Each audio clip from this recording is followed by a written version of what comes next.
আল্লাহর কাছে কোন লোক যদি তাহাজ্জুদের নামাজ পড়ে কোন পুরুষ, সে যা সওয়াব পাবে নারী তাহাজ্জুদ পড়লে সেই সওয়াব পাবে না, এমনটি নয়। পুরুষ হজ করে যে সওয়াব পাবে, নামাজ পড়ে যে সওয়াব পাবে, নারীও তা পাবে। জোরে বলেন সুবহানাল্লাহ। আল্লাহর কাছে নারী এবং পুরুষ কি মানুষ হিসেবে তারা উভয় সমান। কিন্তু এই নারীদের জীবনের তিনটি স্তর। কটি স্তর? তিনটি স্তর। একটা হচ্ছে কন্যা, বধূ, মাতা। নারীর জীবনের এই তিনটি স্তর, ভালো করে শুনুন। কন্যা, বধূ, মাতা। এখন কন্যা হিসেবে নারীর মর্যাদা, বধূ হিসেবে নারীর মর্যাদা, মা হিসেবে নারীর মর্যাদা। নারীকে ইসলাম কি দিল সেটা শুনুন। আল্লাহর নবী বলেছেন, কোন ব্যক্তির যদি তিনটা কন্যা সন্তান হয়, আর ওই তিনটা কন্যা সন্তানকে যদি সে আদব শিক্ষা দিতে পারে, ইসলামী তরবিয়াত দিতে পারে, আর যদি স্নেহ দিয়ে লালন পালন করতে পারে, তাহলে ওই কন্যার পিতা আর আমি মুহাম্মদ সাল্লাল্লাহু আলাইহি ওয়াসাল্লাম বেহেশতের ভিতরে পাশাপাশি অবস্থান করব। সুবহানাল্লাহ পড়ে। এ কথা কিন্তু রাসূলুল্লাহ কোথাও বলেন নাই যে কারো যদি তিনটা ছেলে হয় তো আমার সাথে আর সে বেহেশতে একসাথে থাকবে, না, তা বলা হয় নাই। বলা হয়েছে কন্যার ব্যাপারে। কার ব্যাপারে বলা হলো? ভালো করে শুনুন। রাসূলুল্লাহ বলছেন, কোন ঘরে যখন একটি সন্তান, একটি কন্যা সন্তান জন্মগ্রহণ করে, তখন একজন ফেরেশতা সেই ঘরে ঢোকে, একজন রহমতের ফেরেশতা আসে। ওই রহমতের ফেরেশতা ঘরের মধ্যে ঢুকে বলে, আসসালামু আলাইকুম ইয়া আহলাল বাইত, হে ঘরের মালিকের আল্লাহর রহমত তোমাদের উপরে বর্ষিত হোক। এই কথা বলে ওই ফেরেশতা ঘরের মধ্যে গিয়ে কন্যার মাথার উপরে হাত বুলায় আর বলতে থাকে, এই কন্যা সন্তানটি একটা দুর্বল শরীর থেকে বেরিয়ে এসেছে, এও একটা দুর্বল দেহ, একে যে লালন পালন করবে, দয়া দিবে, স্নেহ দিবে, আল্লাহ রাব্বুল আলামিনের সাহায্য কিয়ামত পর্যন্ত তার সাথে থাকবে। অথচ আমাদের দেশে দেখা যায় মেয়ে হলে অনেকের মুখ কালো হয়ে যায়। বন্ধুরা জিজ্ঞেস করে, মিয়া শুনছিলাম তোমার বোন নাকি বাচ্চা হবে, তা অনেক মাস হয়ে গেল, কোনো খবর টবর তো পাইলাম না। কয় যে ভাই, আশা করছিলাম যা তা হয় নাই, সেই জন্য টেলিফোনও করি নাই। কি হয়েছে? বলে একটা মেয়ে হয়েছে। হাসান এরকম কপাল পোড়া আছে কিনা? এখন বারবার মেয়ে হয় বলে স্ত্রীকে তালাক দিয়েছে, এমন ঘটনাও বাংলাদেশে ঘটেছে। বোর যদি বারবার মেয়ে হয়, তাহলে সেজন্য কি স্ত্রী দায়ী? যদি মানুষের জন্য দায়ী হয় মেয়ে বারবার হওয়ার জন্য, তাহলে তুমি স্বামী, তুমি তুলসী, দুধের দোয়া তুলসী পাতা হলে কি করে? তুমিও তো দায়ী তার জন্য। আসলে স্বামী স্ত্রী মেয়ে হওয়ার জন্য, ছেলে হওয়ার জন্য কেউ দায়ী না। এই কোরআনে কারিমে রব্বুল আলামিন বলেছেন, আমি যাকে খুশি শুধু ছেলে দেই, যাকে খুশি শুধু মেয়ে দেই, যাকে খুশি তাকে ছেলেও দেই, মেয়েও দেই, আবার যাকে খুশি আমি কিছুই দেই না। এটা আমার কুদরত। সুতরাং এতে মন কালা করার কিছু না। নবীজি বলেছেন, কন্যার পিতাদেরকে গালি দিও না। অনেকে টিটকারি করে, বারবার মেয়ে হয় ছেলে একটাও হয় না, সেই জন্য টিটকারি বটকারি করে।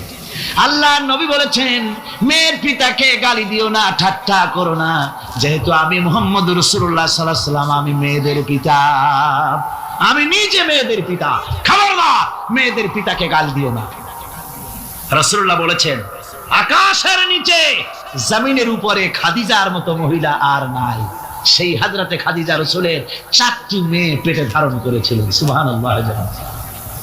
মেয়ের প্রতি রাসূলুল্লাহ যথেষ্ট মহব্বত করতেন, মেয়েকে খুব ভালোবাসতেন হুজুর সাল্লাল্লাহু আলাইহি ওয়াসাল্লাম। হুজুরের কলিজার টুকরা ছিলেন মা ফাতিমা রাদিয়াল্লাহু তাআলা আনহা।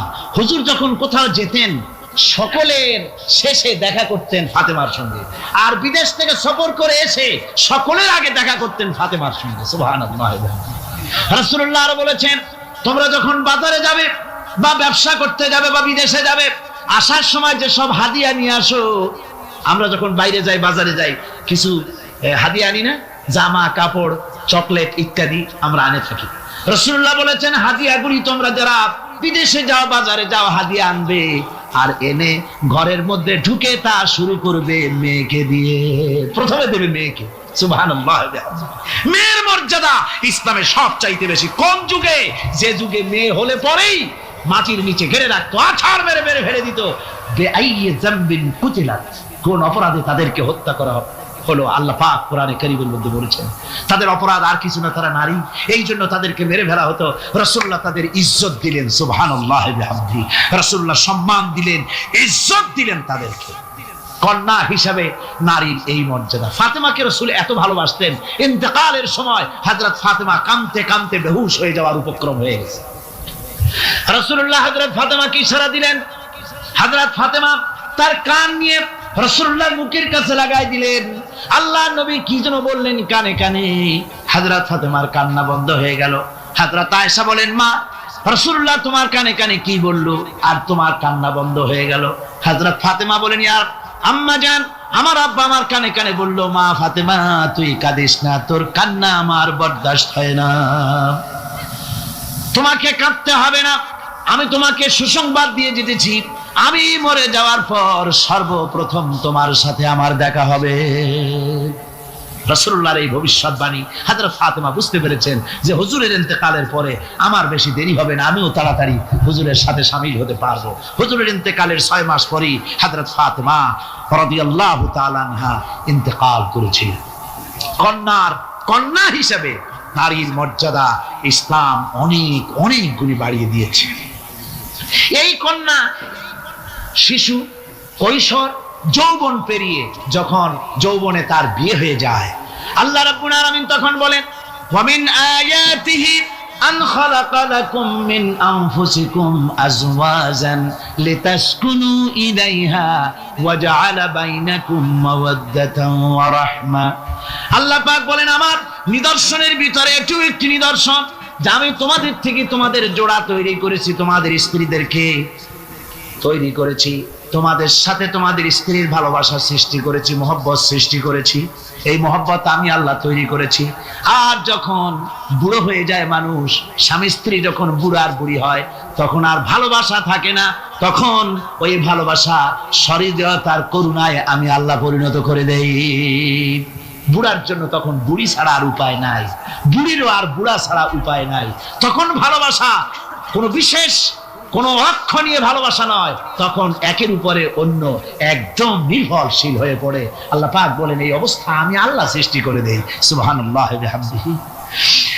আল্লাহ পাক বলছেন, নারীদের উপরে, নারীদের সাথে, স্ত্রীদের সাথে ভালো ব্যবহার করো, ভালো ব্যবহার করো।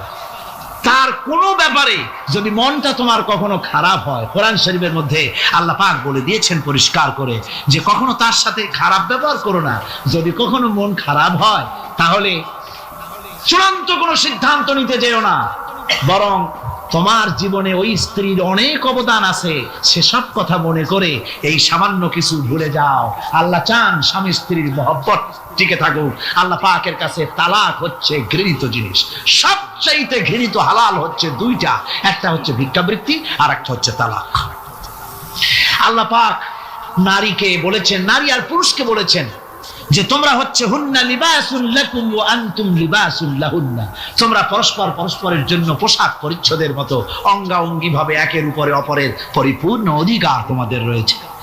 এই অধিকারের ভিত্তিতে, ভালোবাসার ভিত্তিতে জীবন গড়ার জন্য আল্লাহ পাক বলেছেন। তারপরে তার অর্থনৈতিক অধিকার তাকে দিয়েছে। আল্লাহ পাক মহারানাকে ফরজ করে দিয়েছেন। মহারানা কি করেছেন? ফরজ করে দিয়েছে। মহারানা ফরজ, এই ফরজকে একটা ট্র্যাডিশন হিসেবে গ্রহণ করা হয়। বড় লোকেরা শোনায়, মেয়ের বিয়ে কত, বিয়েতে মহারানা কত হয়েছে, বলে যে 11,07,373 টাকা 75 পয়সা। আদায় করে না মোটেও, বিরাট একটা অঙ্ক শোনায় দিল মানুষদেরকে। আমার ভাইয়েরা জেনে রাখুন, মহারানা যদি মহারানা তো বাঁধতে হবে ফরজ, মহারানা আদায় করতে হবে। এই মহারানার টাকা যদি আদায় করা না হয়, স্ত্রী যদি স্বেচ্ছায় স্বামীকে মহারানা মাফ করে না দেয়, তাহলে কিয়ামতের দিন আল্লাহর দরবারে ওই স্বামীকে জিনাকারীর কাতারে দাঁড়াতে হবে। জোরে বলেন নাউজুবিল্লাহ। মহারানার টাকা আপনি দিয়ে দিবেন তাকে। ওই মহারানার টাকা দিয়ে স্ত্রী যদি লক্ষ কোটি কোটি টাকার মালিক হয় ব্যবসা করে, তারপরেও স্ত্রীর সুখ শান্তি, রোগ শোক, খাওয়া পড়া সবকিছুর দায় দায়িত্ব কার? স্বামীর। সুবহানাল্লাহ পড়ে। নারীর অধিকার কত বেশি ইসলাম দিয়েছে। একটা মহিলা নির্বাচিত কলাম একটা বই লিখেছে, আমি ওই মহিলার নাম নিতে চাই না, আমার ঘৃণা করে। এই মহিলা লিখেছে যে রাসূলুল্লাহ বলেছেন পৃথিবীর সমস্ত জিনিস হচ্ছে ভোগের সামগ্রী, তার মধ্যে শ্রেষ্ঠ ভোগের সামগ্রী হচ্ছে নারী। নাউযুবিল্লাহি মিন যালিক, এমন কথা রাসূল বলেন না। রাসূল বলেছেন আদ-দুনিয়া কুল্লুহা মাতাউন ওয়া খায়রুল মাতাউদ দুনিয়া ইমরাতুস সালিহা। হুজুর বলেছেন পৃথিবীর সবকিছুই সম্পদ, এই সম্পদের মধ্যে শ্রেষ্ঠ সম্পদ হচ্ছে ন্যায়পরায়ণা নারী, সচ্চরিত্রা নারী শ্রেষ্ঠ সম্পদ, নিয়ামত। আর সেইটারে বানাইছে ভোগের সামগ্রী। আয়াত হাদিস তার ইচ্ছে মতো ব্যাখ্যা করেছে। সে লিখেছে যে এতদিন পুরুষ নারীকে ধর্ষণ করেছে, নারীদের কি হলো, তোমরাও পুরুষ ধর্ষণ করো। নাউজুবিল্লাহ পড়ে এ আবার সরকারি চাকরি করে, তারপরেও মুসলমান দেশে এই শয়তানের চাকরিও থাকে। নাউজুবিল্লাহ পড়ে।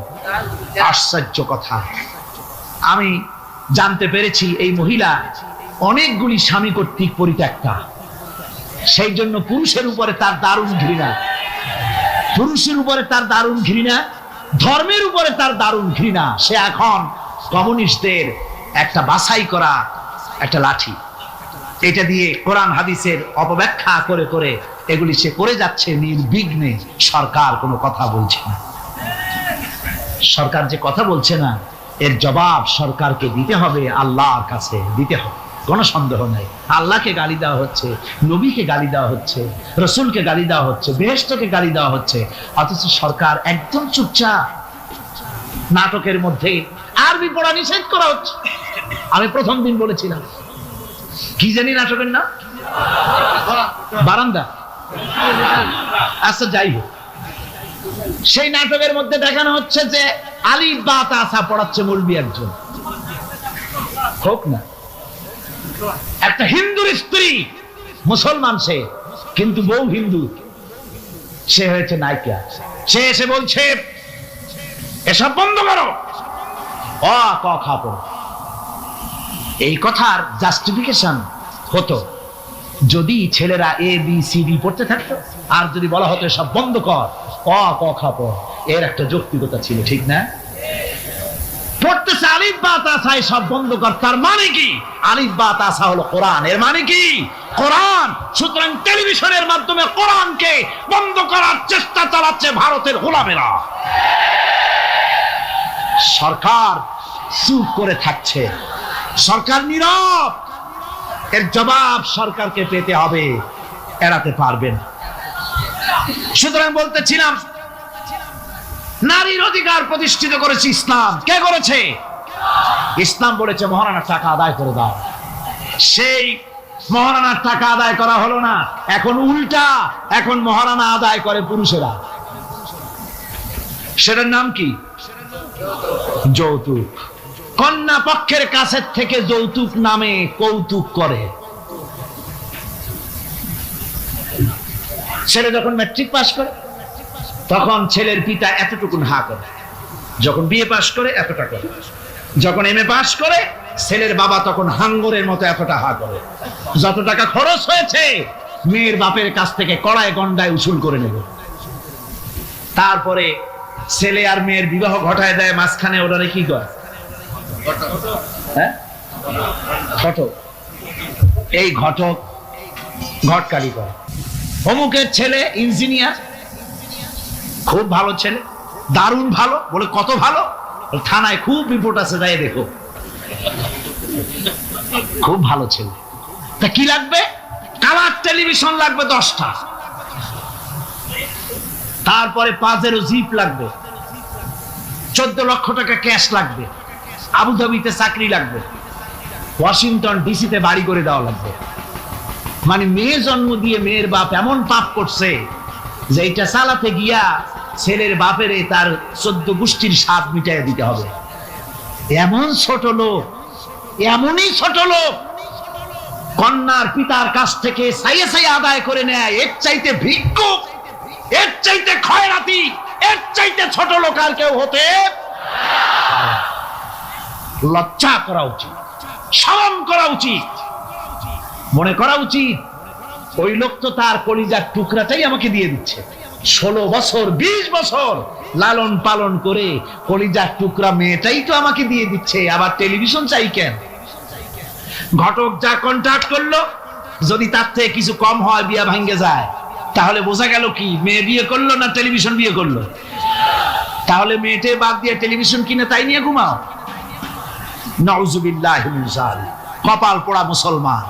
মুসলমান, যৌতুক মুসলমানদের জন্য দাবি করে আদায় করে নেওয়া জায়েজ নাই। আপনারা আমাকে জবাব দেন, শূকরের মাংস খাওয়া মুসলমানের জন্য কি হারাম? পায়খানা খাওয়া মুসলমানের জন্য কি হারাম? মনে রাখুন, শূকরের মাংস আর পায়খানা খাওয়া মুসলমানদের জন্য যেমন হারাম, যৌতুকের একটা সুতা দাবি করে আদায় করা ঠিক সেরকম হারাম।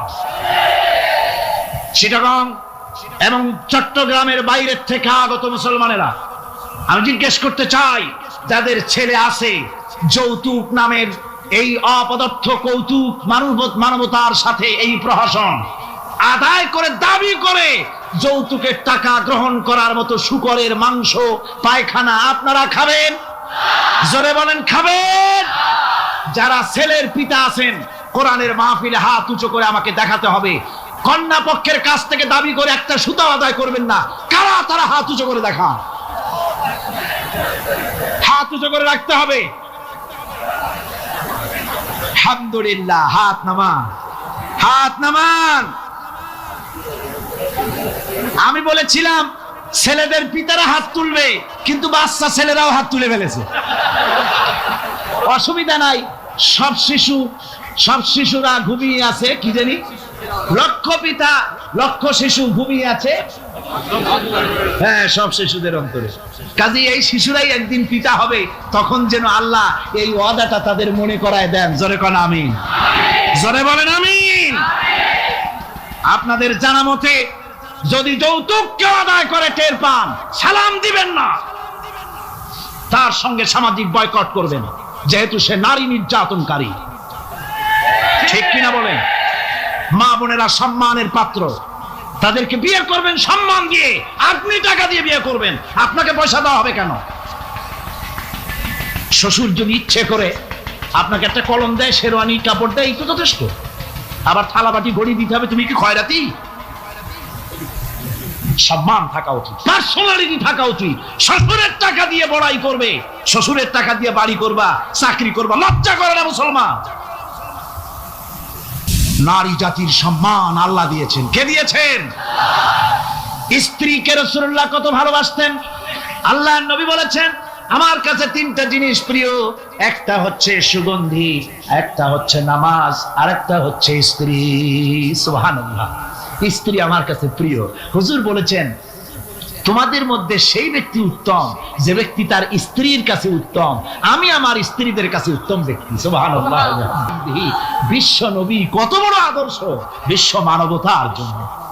তিনি বলেছেন, আরাফাতের ময়দানে রাসূলুল্লাহ বলেছেন, তোমরা যেমন পড়বে তোমার স্ত্রীদেরকে তেমন পড়াবে, তোমরা যেমন খাবে তোমার স্ত্রীদেরকে তেমন খাওয়াবে। স্ট্যান্ডার্ড মেনটেন করবে। তুমি ভালো দামের কাপড় পরবে, স্ত্রীকে খারাপ দিবে তা নয়। অধিকার দুজনেরই সমান, স্বামী এবং স্ত্রী সমান অধিকার। কিন্তু আমরা তা বুঝতে পারি না, বুঝতে চাই না। আমরা অনেকে মনে করেছি বিয়ে যখন করছি তখন আমি তো নওয়াবজাদা নসরুল্লাহ খান, আর বউ তো কেনা দাসী। না, সে কিন্তু দাসী নয়, তার মর্যাদা আছে, তার সম্মান আছে। তার সম্মান আপনাকে দিতে হবে। রাসূলুল্লাহ দিয়েছেন, আপনাকেও দিতে হবে। রান্না বান্না হতে দেরি হয়, কত গালাগালি শুনতে হয় নারীকে। আল্লাহর নবীর স্ত্রী হযরত আয়েশা বলেছেন, আল্লাহর নবী কাজ করে, মানুষের সঙ্গে কথা বলে, রাষ্ট্রীয় দায়িত্ব পালন করে ঘরের ভিতরে এসে যখন দেখেছেন রান্না হতে দেরি আছে, রাসূলুল্লাহ বিরক্ত হন নাই, ভ্রু কুঞ্চিত করেন নাই, চোখ মোটা করেন নাই, আমাকে কোনো কথা শোনান নাই, বরং আমার কাছে বসে রান্নায় আমাকে সহযোগিতা করেছেন। সুবহানাল্লাহ। এই হলো আল্লাহর রাসূল, এই হলো বিশ্ব নবী। স্ত্রীর সঙ্গে কি মহব্বত! সুবহানাল্লাহ। হুজুর মহব্বত করতেন স্ত্রীদেরকে, রাসূলুল্লাহর ঘরে দৌলত ছিল না, কিন্তু মোহব্বত দিয়ে ভরা ছিল ঘরটা। হুজুরের ঘরে ফ্রিজ নাই, এসি নাই, হুজুরের ঘরে কার্পেট নাই, হুজুরের ঘরের মধ্যে জাজির নাই, তোশক নাই, বড় বড় কম্বল নাই, আরামের কোনো জিনিস নাই, মডার্ন ইকুইপমেন্টস কিচ্ছু নাই, দৌলত নাই, কিন্তু মোহব্বত দিয়ে ঘরটা ভরা। হযরত আয়েশা বলেছেন, আমি পানি পান করে গ্লাস রেখে দিতাম, আল্লাহর নবী তখন গ্লাসের সেই জায়গায় ঠোঁট লাগাতেন যেখানে আমি ঠোঁট লাগাইয়া পানি পান করেছি। আমি গোশত চিবোতাম, রাসূলুল্লাহ আমার হাত থেকে গোশত টুকরা নিয়া সেই জায়গায় চিবোতেন যেখানে আমি চিবুয়েছি। সুবহানাল্লাহ। আমার ভাইয়েরা, রাসূল তার স্ত্রীদেরকে মহব্বত করতেন, স্ত্রীরাও রাসূলকে মহব্বত করতেন দারুণ ভাবে। একবার হযরত আয়েশা সিদ্দিকা রাদিয়াল্লাহু তাআলা আনহা হুজুরকে গোসল করাতেছিলেন, মাথার উপরে পানি ঢালতেছেন, হুজুর একটা চোখের উপরে বা একটা তক্তার উপরে বসে আছেন। গোসলের পানির ভিতরে রাসূলুল্লাহ দেখতে পেলেন রক্তের মতো কি যেন প্রবাহিত হয়ে যাচ্ছে। হুজুর জিজ্ঞেস করেন, আয়েশা রে, পানির ভিতরে রক্তের মতো কি দেখা যায়? হযরত আয়েশা বলেন, হুজুর আপনি যখন বসেছিলেন অসতর্ক মুহূর্তে তক্তার নিচে আমার একটা আঙ্গুল পড়েছিল, পায়ে আঙ্গুলটা ফেটে বোধহয় রক্ত বেরোতেছে। রাসূলুল্লাহ তাড়াতাড়ি করে উঠলেন আর ওই আঙ্গুলকে ব্যান্ডেজ করে দিলেন। রাসূলুল্লাহ বললেন, আয়েশা রে, আঙ্গুল ফেটে গেছে, একটু আহাহু পর্যন্ত করলে না, এতক্ষণ তুমি কষ্ট করলে কেন? হযরত আয়েশা বলেন, ইয়া রাসূলুল্লাহ, ওটা তো একটা পায়ের আঙ্গুল, আয়েশার কলিজাটা ফেটে যদি রক্ত বেরোতো রাসূলুল্লাহকে উঠতে বলতে আমি পারতাম না। কি মহব্বত রাসূলের সাথে। হযরত আয়েশা বলেন, হুজুর সাল্লাল্লাহু আলাইহি ওয়াসাল্লাম স্ত্রীদেরকে এত ভালোবাসতেন, আমাদের ঘরে গোশত টোস্ত তেমন রান্না বান্না খুব কম হতো।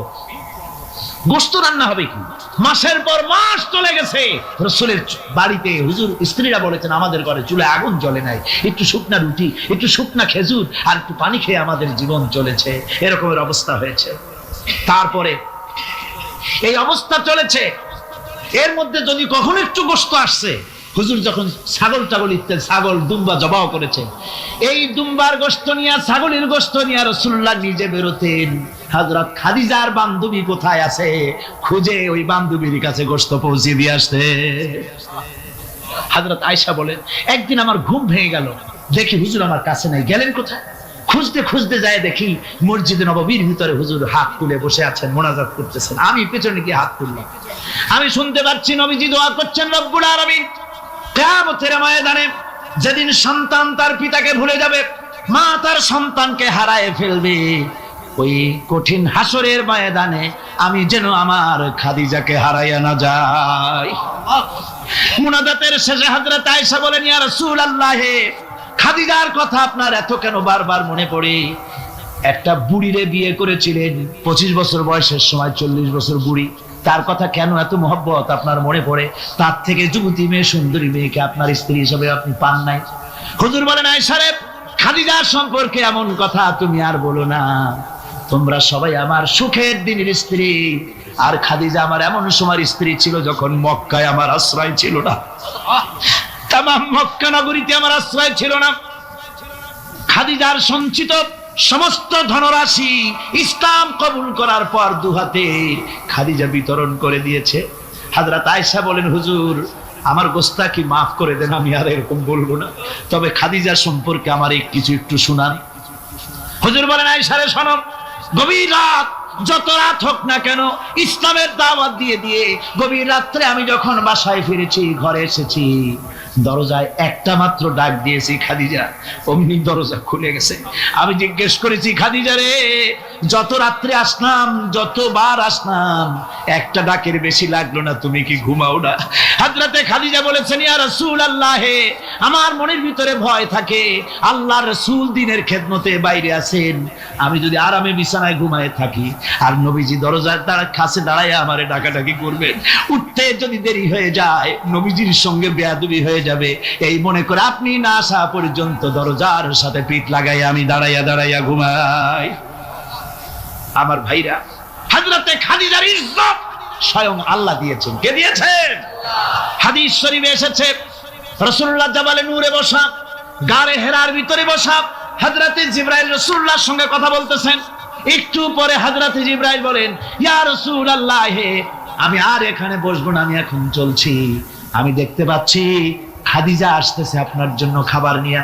খাদিজা যখন আপনার কাছে পৌঁছে যাবে, আপনি খাদিজাকে শোনায় দিবেন আল্লাহ রাব্বুল আলামিন খাদিজাকে সালাম জানাইছে। সুবহানাল্লাহ। রাসূলুল্লাহর কাছে হযরতে খাদিজা যখন আসলেন, হুজুর বললেন, খাদিজা আজকে তোমার জন্য দারুণ সুখবর। বলে কি? বলে আল্লাহ পাক জিবরাইল কেবল উঠে গেল আমার কাছ থেকে, জিবরাইল বলে গেল আল্লাহ তোমাকে সালাম বলেছেন। হযরত খাদিজা কেঁদে ফেললেন, বললেন ইয়া রাসূলুল্লাহ, আমার নারী জন্ম সার্থক, আল্লাহ আমাকে সালাম বলেছেন, এর জবাব কেমনে দিতে হয় হুজুর আমি তো জানি না, আপনি আমার পক্ষ থেকে আল্লাহর সালাম কিভাবে দেওয়া লাগে আপনি দিয়ে দিন, আমি তো বুঝি না কেমনে আল্লাহর সালামের জবাব দেব। হুজুর বললেন, খাদিজা শুধু আল্লাহ নয়, জিবরাইলও তোমাকে সালাম বলে গেছে। হযরতে খাদিজা বললেন, হযরত জিবরাইলকে আমার সালামের জবাবটা ওয়ালাইকুমুস সালাম বলে দিই। হযরত খাদিজার এই মর্যাদা ছিল। আমার ভাইরা, রাসূল পাক সাল্লাল্লাহু আলাইহি ওয়াসাল্লাম এভাবে মহব্বত করেছেন স্ত্রীদেরকে। সুতরাং স্বামী স্ত্রীর মহব্বত আল্লাহ জান্নাতি নিয়ামত। কিসের নিয়ামত? যে ঘরের মধ্যে স্বামী স্ত্রীর মধ্যে মিল মহব্বত আছে এটা বেহেশতের মতো, আর যেখানে মিল মহব্বত নাই এটা জাহান্নামের মতো। ঠিক কি? সুতরাং মহব্বত করুন, বেশি বেশি স্যাক্রিফাইস করুন, বেশি বেশি স্যাক্রিফাইস।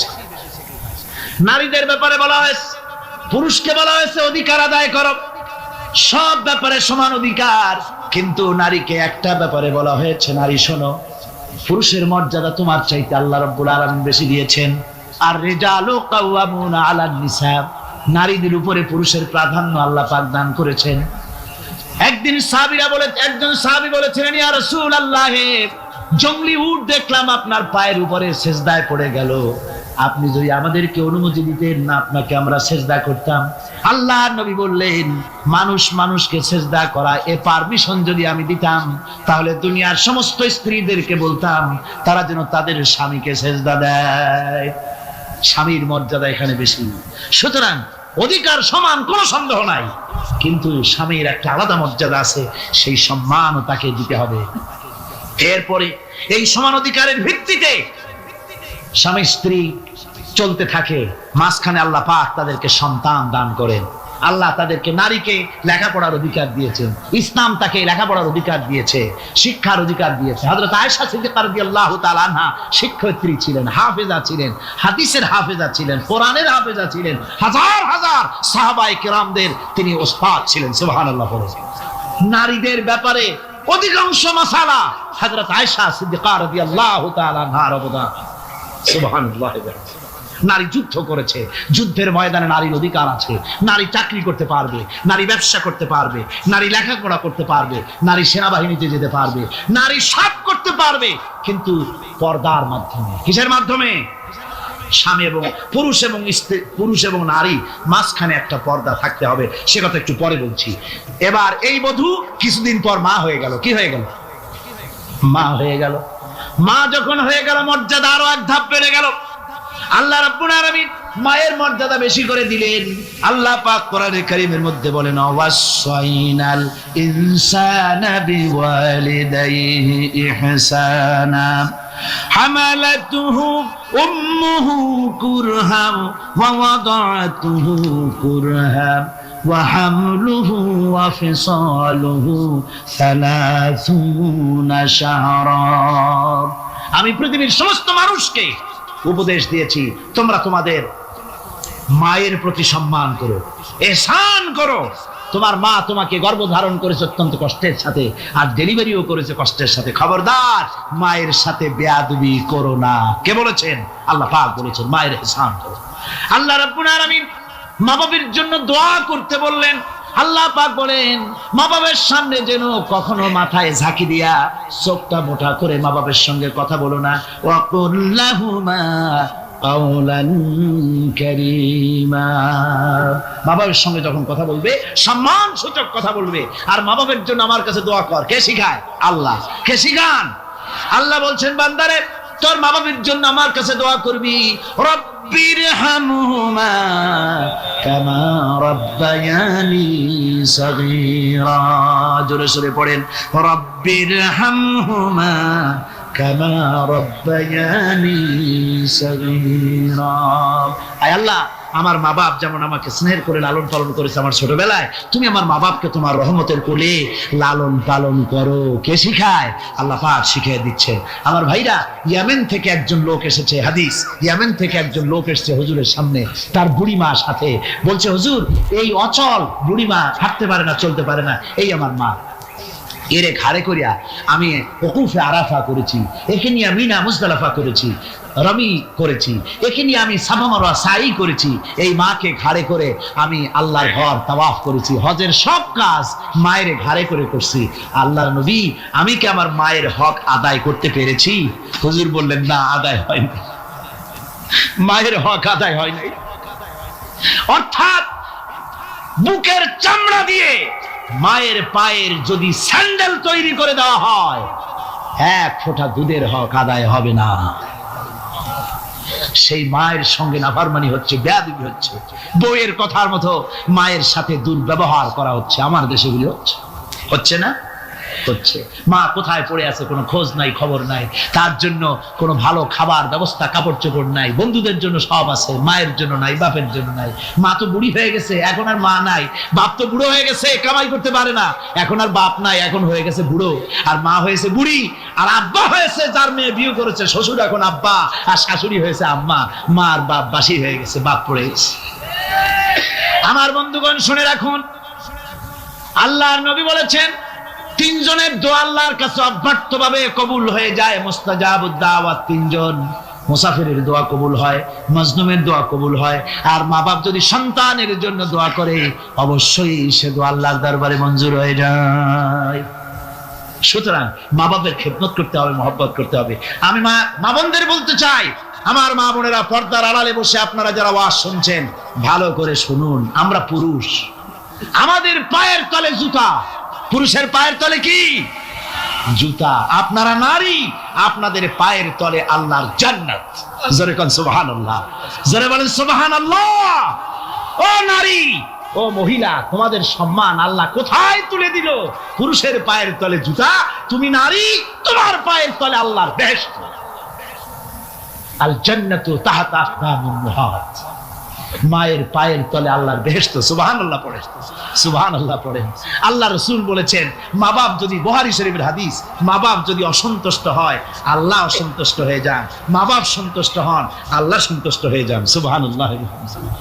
আমরা বিভিন্ন জায়গায় হাদিয়া তোহফা নিয়ে যাই, যেখানে দোয়া কবুল হওয়ার সম্ভাবনা কম, 50-50, হইলেও পারে না হইলেও পারে, সেইখানে পয়সা পাতি, হাদিয়া তোহফা, নজর নিয়াজ নিয়ে যাই। আর যেখানে 100% সিউরিটি আছে সেখানে হাদিয়া তোহফা দেই না। মা বাপকে হাদিয়া তোহফা দেয়, মা বাপের পায়ের উপরে চুমা খান, কিসমত পাল্টে যাবে, তকদীর পাল্টে যাবে। মা বাপকে ভালোবাসুন। সুতরাং মায়ের মহব্বত, মাকে আল্লাহ পাক এভাবে মহব্বত, তাকে সম্মান দিয়েছেন। নারী কন্যা হিসেবে, বধূ হিসেবে, মাতা হিসেবে তার মর্যাদা সবচেয়ে বেশি। এরপরে বলবো পর্দার কথা। আমার মা বোনেরা, আল্লাহ রাব্বুল আলামিন মহিলাদেরকে বলেছেন, পুরুষদেরকে বলেছেন, কুল্লিল মুমিনিনা ইয়াগুদ্দু মিন আবসারিহিম। ও নবী, মুমিন পুরুষদেরকে বলে দেন তারা যেন তাদের চক্ষুকে পরনারী থেকে নিম্নগামী রাখে। আর মহিলাদেরকে বলা হয়েছে, কুল্লিল মুমিনাতি ইয়াগুদুদনা মিন আবসারিহিন্না। ও মুমিনা মহিলারা, তোমরা যেন তোমাদের চক্ষুকে পর পুরুষ থেকে যেন নিম্নগামী রাখো। এটা আল্লাহর হুকুম। কার হুকুম? আল্লাহর হুকুম। পর্দায় থাকতে আল্লাহ বলেছেন, আল্লাহ পাক বলেছেন, ওয়াকারনা ফি বুয়ুতিকুন্না ওয়ালা তাবাররাজনা তাবাররুজাল জাহিলিয়াতুল উলা। খবরদার, তোমরা জাহালাতের যুগের মতো ঠাক ঠমক নিয়ে চলাফেরা করো না। তোমরা মানুষকে তোমাদের সৌন্দর্য বিকশিত করে দেখায়ও না। কোরআনে কারীমে সূরা নূরে বলা হয়েছে, প্রত্যেকটি বয়সপ্রাপ্ত নারী এমন একটা চাদর পরবে যে চাদর পরলে তার মাথা, তার গলা, তার বুকটা ঢেকে যাবে। এরকম একটা চাদর পরা ইসলাম কি করেছে? ফরজ করে দিয়েছে। আল্লাহ পাক ফরজ করেছেন। কি করেছেন? ফরজ করে দিয়েছেন। মা বোনেরা, আপনারা মেহেরবানি করে এমন একটা চাদর পরবেন। আজকাল ওড়না আছে ঠিকই, কিন্তু ওড়না যে অর্থে ব্যবহার করতে বলা হয়েছে ওই অর্থে নাই। এখন ওড়না মেয়েরা অনেক ক্ষেত্রে মাফলারের মতো গলায় ঝুলাই রাখে, গামছার মতো ঝুলাই রাখে, এরকমের জন্য ওড়না ব্যবহার করতে বলা হয় নাই। ওড়না হলো মাথাটা, গলাটা, বুকটা ঢেকে যায় এবং একটু পুরু হতে হবে। পাতলা মশারি তেনা দিয়ে ওড়না বানাইলে হবে না, সেটা একটু পুরু হতে হবে, শালীন হতে হবে, মার্জিত হতে হবে। আমি একটি কথা আপনাদের বলি, এই বাংলাদেশে আজ পর্যন্ত যত নারীর মুখে অ্যাসিড পড়েছে, এসিড পড়ে নাই নারীর মুখে? বখাটে ছেলে যুবতী মেয়ের উপরে আকৃষ্ট হয়ে তাকে বিয়ের প্রস্তাব দিয়েছে বা কুপ্রস্তাব দিয়েছে, সে প্রত্যাখ্যান করেছে, পরে তার মনের ঝাল মিটাবার জন্য মুখে এসিড মারছে। আপনারা বলেন এমন কোন ঘটনা জানেন কিনা যে বোরখা পরিহিতা কোনো মেয়ের মুখে এসিড পড়েছে? জানা আছে কিনা আপনাদের? না, বলতে পারবেন না। বোরখা পরা মেয়েদের উপরে এগুলি হয় নাই। কারণ হলো সে আল্লাহর হুকুম রক্ষা করেছে। যে বোরখা পরেছে, চাদর পরেছে, সে কার হুকুম রক্ষা করেছে? ওই মহিলা আল্লাহর হুকুম রক্ষা করেছে। এবার আল্লাহর দায়িত্ব হয়েছে তার শরীর, তার ইজ্জতকে হেফাজত করা। মেয়েরা যদি ঠোঁটে রং লাগায়া, মাথা আলী, তারপরে সাগর খাতুন, সৈকত বেগম ইত্যাদি, বিপুল, এই সব নাম হয়েছে, এই বাংলা নাম, এর কোনো অর্থ নাই। বাংলা নাম আপনার সন্তানদেরকে রাখবেন না। মুসলমানরা নাম রাখবে আরবি নাম। কি নাম? আরবি নাম এবং অর্থবহ নাম। আলেমদের কাছে জিজ্ঞেস করে নাম রাখবেন। আরবি আন্দাজে রাখেন না।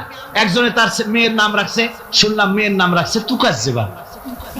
হ্যাঁ, তাই বললাম ভাই তুকাজ্জেবান নাম রাখলেন কেন? কয় যে কোরআন শরীফে দেখলাম তুকাজ্জেবান রে আল্লাহ খুব ভালোবাসে, সূরা আর রহমানে 33 বার এই নামটা আল্লাহ দিয়েছে, সেই জন্য মহব্বত করে তুকাজ্জেবান নাম রাখছি। দেখেন কথা। কুয়েতে একবার এয়ারপোর্টে নাম নিয়ে খুব হাসাহাসি হলো। পাসপোর্টে বাংলাদেশিদের নাম, একজনের নাম হচ্ছে জামাল মিয়া আর বাপের নাম তরিক মিয়া। পুলিশেরা হাসতেছে, লোকেরা জিজ্ঞেস করলো কি ব্যাপার? তো আসলে ব্যাপারটা ধরা পড়লো, জামাল মিয়া বাপের নাম তরিক মিয়া। তো জামাল হচ্ছে উট আর মিয়া মানে 100। জামাল মিয়া মানে 100 উট, আর তরিক মিয়া, তরিক মানে রাস্তা, মিয়া মানে 100। 100 রাস্তার ছেলে, 100 উট। তো নাম আন্দাজে আরবি হলেই তো রাখা যাবে না, একটু জিজ্ঞেস করতে হবে আলেমদের কাছে যে একটা আমার ছেলে হয়েছে, মেয়ে হয়েছে, একটা ভালো নাম রেখে দেন। তো তাদের কাছ থেকে অর্থবহ নাম নিয়ে আপনারা রাখবেন। এটা হলো 2 নম্বরের কথা। 3 নম্বরের কথা হচ্ছে ছেলে মেয়েদেরকে আদব লেহাজ শিখাবেন, চরিত্র শিখাবেন, আদব শিখাবেন।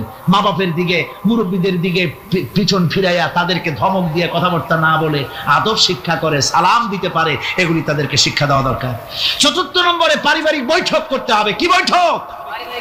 প্রত্যেক বাড়িতে সপ্তাহে 1 বার অথবা 2 বার পারিবারিক বৈঠক। স্বামী, স্ত্রী, ছেলে মেয়ে সব এক জায়গায় বসবে।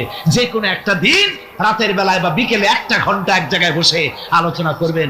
তুমি কলেমাটা পড়ো তো, বউরে কবেন তুমি কলেমা পড়ো, শুনি হয় কিনা। আমার তাশাহুদটা আমি পড়ি, আত্তাহিয়াতু লিল্লাহি ওয়াস সালাতু তাওয়াবাত হয় কিনা তুমি একটু শোনো তো, দোয়া কুনুতটা হয় কিনা শোনো তো। আচ্ছা, নামাজের মধ্যে কয়টা ফরজ কত দেখি? ছেলের কাছে জিজ্ঞেস করেন, মেয়ের কাছে। বই একটা সামনে নিয়ে খুলে একজন আরেকজনকে জিজ্ঞেস করেন। কোরআন শরীফ বলে সূরা ফাতিহাটা পড়ো দেখি সহি হয় কিনা। এইভাবে করে 1 ঘন্টা দিন আলোচনা করে তারপরে দরুদ শরীফ পড়ে আল্লাহর কাছে দোয়া করেন, আল্লাহ আমার বউ, আমার বাচ্চা, এই সব নিয়ে তোমার দ্বীনের কথাবার্তা বলছি, আল্লাহ তুমি দয়া করে আমার এই বিবি বাল বাচ্চাগুলিকে দ্বীনের রাস্তায় রাখো, চরিত্রবান বানায় রাখো, এরা যেন সন্ত্রাসী হয় না, এরা যেন মারামারি করে না, এদেরকে দিনদার বানাও, পরেজগার বানাও। আপনার দোয়া আল্লাহর কাছে কবুল হয়ে যাবে, আল্লাহর কাছে কবুল হয়ে যাবে, সন্তান আর খারাপ হবে না। কথা বুঝতে পেরেছি? যা গোটা পৃথিবীর মানুষ যদি হেদায়েত পেতে চায়, ছোট্ট সূরাটি তার জন্য যথেষ্ট। পড়েন আমার সাথে, কুল হুয়াল্লাহু আহাদ।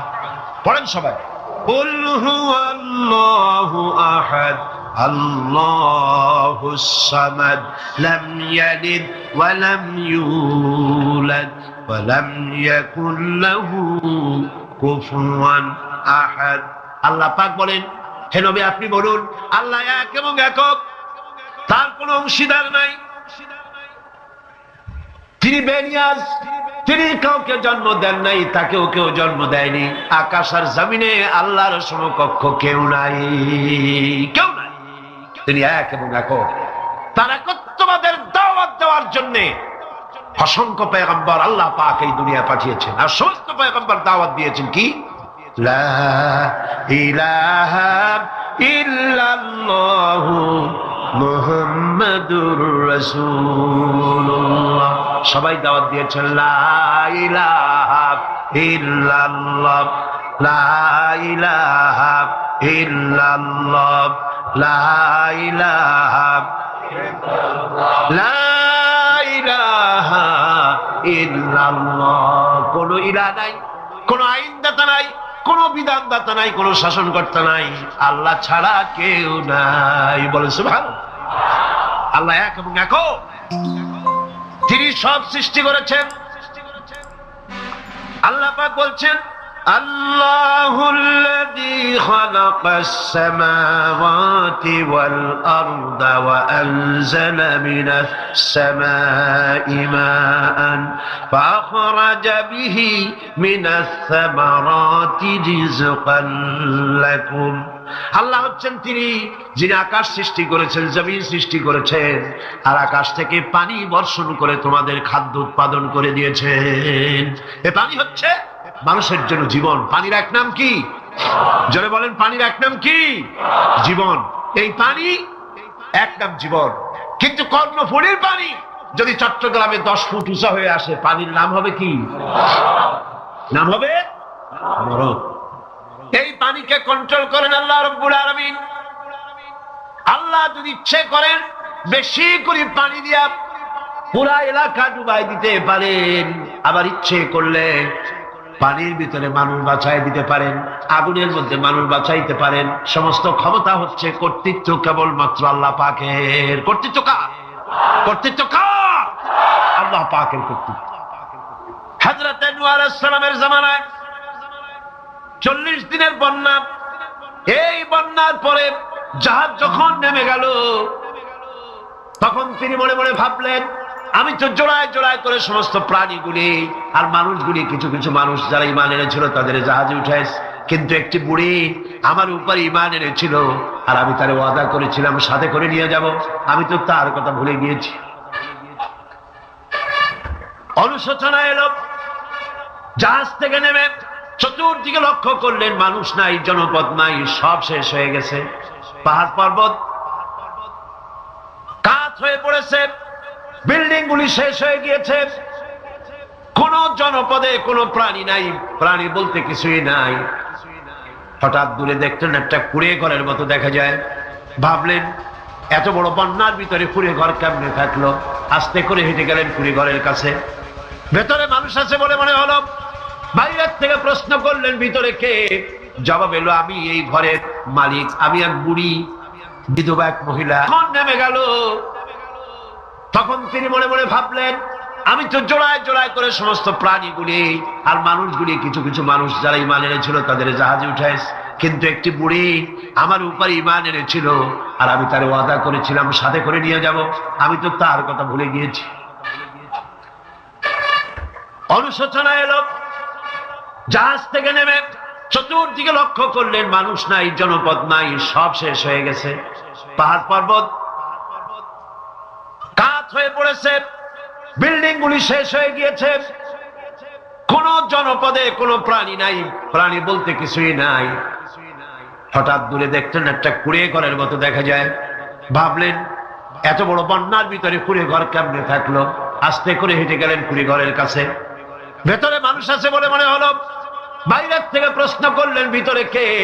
জবাব এলো, আমি এই ঘরের মালিক, আমি এক বুড়ি বিধবা এক মহিলা, আপনি কে?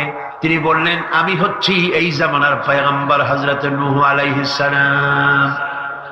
বুড়ি বলছেন, আমারও ধারণা তাই।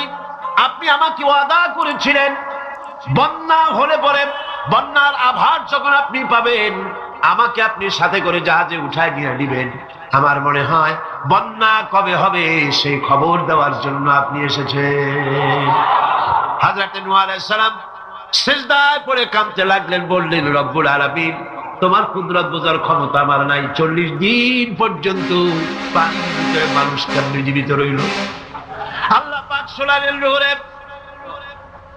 বিপদ যখন এলো, তুমি তোমার উম্মতকে ভুলে যেতে পেরেছো, ভুলে গিয়েছো, কিন্তু আমি রব্বুল আলামিন রহমানুর রহিম, আমি আমার বান্দিরে ভুলি নাই। পানির স্রষ্টা আল্লাহ, পানির ভিতরে তিনি বাঁচাতে পারেন, আবার তিনি আগুনের ভিতরে বাঁচাতে পারেন, সবকিছু করতে পারেন। সমস্ত ক্ষমতা আল্লাহ পাকের। সমস্ত ক্ষমতা কার? আরো জোরে বলেন, কার? আল্লাহ পাক বলেন, এভাবে করে আমি আকাশ সৃষ্টি করেছি, জমিন সৃষ্টি করেছি, বৃষ্টি দিয়েছি আর চন্দ্র সূর্য তৈরি করেছি, তারপরে আমি তোমাদেরকে নিয়ামত দিয়ে ভরে দিয়েছি। ওয়া ইন তাউদ্দু নি'মাতাল্লাহি লা তুহসুহা। আমার নিয়ামত যদি গণনা করো গুনে গুনে আমার নিয়ামত শেষ করতে পারবে না। সুবহানাল্লাহ। হাদা খালকুল্লাহি ফাআরুনি মাযা খালাকাল্লাযীনা মিন দুনি। এ হচ্ছে আল্লাহর সৃষ্টি, আর আল্লাহ বাদে অন্যরা কি সৃষ্টি করেছে দেখাও। যদি ক্ষমতা থাকে দেখাও কি সৃষ্টি করেছে অন্যরা। আছে কিছু? আছে কিছু? সমস্ত সৃষ্টির মালিক কে? আরো জোরে বলেন কে? সব কিছুর স্রষ্টা হচ্ছেন আল্লাহ পাক। ওই আকাশের মালিক কে? চিল্লায় বলেন জোরে সোরে, আকাশের মালিক কে? বাতাসের মালিক কে? চন্দ্র সূর্যের মালিক কে? পৃথিবীর মালিক কে? গোটা সৃষ্টি জগতের মালিক কে? সবকিছুর মালিক যিনি, তিনি বলছেন এগুলি সব আমি সৃষ্টি করেছি। ফারুনি মাযা খালাকাল্লাযীনা মিন দুনি। আমি ছাড়া অন্যরা কে কি তৈরি করেছে দেখাও। আল্লাহ রাব্বুল আলামিন এভাবে করে মানুষের জন্য সবকিছু সৃষ্টি করেছেন। তার খাবারের ব্যবস্থা করেছেন, পড়ার ব্যবস্থা করেছেন, গাছপালা তৈরি করেছেন, পানি তৈরি করেছেন, সব ব্যবস্থা করে দিয়েছেন। এমনকি শীতকালে পিঠা খাবেন, রসের ব্যবস্থাও করে দিয়েছে। চট্টগ্রামের রস আছে না? কি গাছের রস? খেজুর গাছের রস। এই খেজুর গাছের গোড়া খুঁজতে খুঁজতে 5 মাইল নিচেও যদি চলে যান, খেজুর গাছের মাথায় যেমন রস পাওয়া যায়, খেজুর গাছের 5 মাইল নিচে কি ওরকম এক ফোঁটা পানি পাওয়া যাবে? খেজুর গাছের ভিতরেও কি তেমন পাওয়া যাবে? সেই জায়গা মতো কাটলে যেমন রস পাওয়া যাবে, অন্য জায়গায় পাওয়া যাবে না। আবার খেজুর গাছের পাশে একটা নিম গাছ আছে, কিয়ামত পর্যন্ত নিম গাছ গিয়া শোষেন। মিষ্টি লাগবে? কি লাগবে? আল্লাহ রাব্বুল আলামিন, আপনি পিঠা খাবেন, খেজুর গাছ দিয়ে রস তৈরি করে দিলেন। পায়াস খাবেন, চাউল তৈরি করে দিলেন, গম দিয়ে দিলেন। গোশ খাবেন, কিমা খাবেন, কি খাবেন, সমস্ত কিছু রব্বুল আলামিন তৈরি করে মানুষের সামনে দিয়ে দিলেন। আর বললেন খাও, পান করো, খাও, আর আমার শুকর আদায় করো।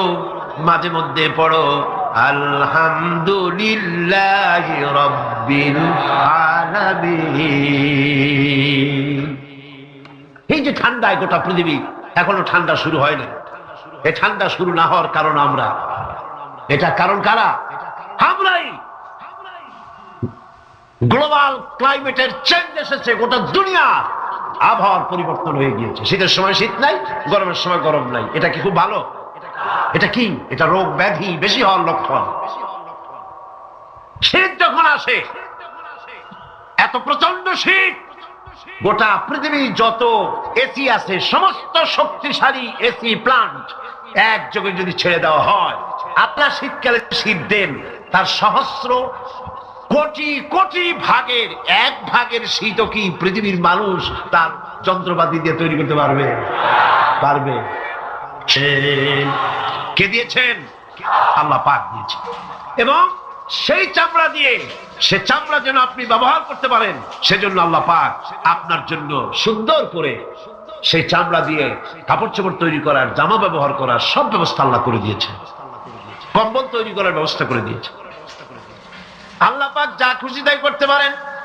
কোরআন বলতেছে ফাআলুল লিমা ইউরিদ, যা খুশি তাই তিনি করেন। লা ইউসআলু আম্মা ইয়াফআলু ওয়া হুম ইউসআলুন, তিনি যা করেন সেজন্য কারো কাছে তাকে কৈফিয়ত দিতে হয় না, বরং গোটা বিশ্ব আল্লাহর কাছে কৈফিয়ত দিতে বাধ্য। সমস্ত বিশ্ব কৈফিয়ত দিতে কার কাছে বাধ্য? আল্লাহ পাকের কাছে কৈফিয়ত দিতে বাধ্য। প্রচন্ড শক্তির মালিক। মানুষেরা বোঝে না, ক্ষমতা যখন আসে তখন চতুর্দিকে দেখে ক্ষমতার ক্ষমতা, কি যে করবে দিশা করতে পারে না। সারা জীবন ক্ষমতায় টিকে থাকার জন্য সর্বাত্মক প্রচেষ্টা চালায়। দেখ যখন পাইছি আর ছাড়বো না, ঠিক কিনা? এই চেষ্টা চালায়। কিন্তু আল্লাহ পাকের মূল ক্ষমতা তো আল্লাহর হাতে। আল্লাহ পাক ক্ষমতা দিয়ে বলেন লিনানজুরাকুম কাইফা তা'মালুন, ক্ষমতা দিয়ে তাকায় থাকি তোমার আমলটা কি হয় তা দেখার জন্য, তুমি করোটা কি সেইটা দেখার জন্য আমি দেখি। লিনানজুরাকুম কাইফা তা'মালুন। মানুষ ক্ষমতা হাতে পায়, অত্যাচারের স্টিম রোলার চালায়, আল্লাহ দেখতে থাকেন। আর আল্লাহ যখন অ্যাকশন নেন, সেই অ্যাকশন থেকে তাকে কেউ বাঁচাইতে পারে না। প্রচন্ড ক্ষমতার মালিক, রাতকে দিন বানাতে পারেন, দিনকে রাত বানাতে পারেন, আমিরকে ফকির বানাতে পারেন, ফকিরকে আমির বানায় দিতে পারেন, রাস্তার লোক ধরে নিয়ে প্রেসিডেন্ট বানায় দিতে পারেন, আবার নারাজ হলে পরে জুতার মালা দিয়া জেলখানায় ঢুকাইয়া দিতে পারেন। ক্ষমতায় থাকাকালীন ফুলের মালা এত বেশি পায়, ফুলের মালায় গলা ভরে যায়। গাবতলির কোরবানির হাটেও এত মালা পায় না। এত মালা গলায় দিয়া আনন্দে ফুর্তিতে মারতে থাকে। আমার বন্ধুগণ মনে রাখেন, ফুলের মালায় আত্মহারা হয়েও না যারা ক্ষমতায় থাকো। এই ফুলের মালা আর ফাঁসির রশি একেবারেই পাশাপাশি। ফুলের মালা থেকে ফুলগুলি ঝরে পড়লেই ওই রশিটাই ফাঁসি হওয়ার জন্য যথেষ্ট, ঠিক কিনা? মানুষ বোঝে না, বোঝে না। আল্লাহ বলেন, আমি তাকায় থাকি, দেখি কি করো, তোমার আমলটা কেমন হয়। ক্ষমতার মালিক আল্লাহ, দেওয়ার মালিক আল্লাহ। আর যখন নারাজ হয়ে যান, এক থাপ্পড় মেরে ক্ষমতা ছিনায় নিয়ে যান। পারেন কিনা? পারেন কিনা? ইতিহাস সাক্ষী। কিন্তু ইতিহাসের সবচেয়ে বড় শিক্ষা যে মানুষেরা ইতিহাস থেকে শিক্ষা গ্রহণ করে না।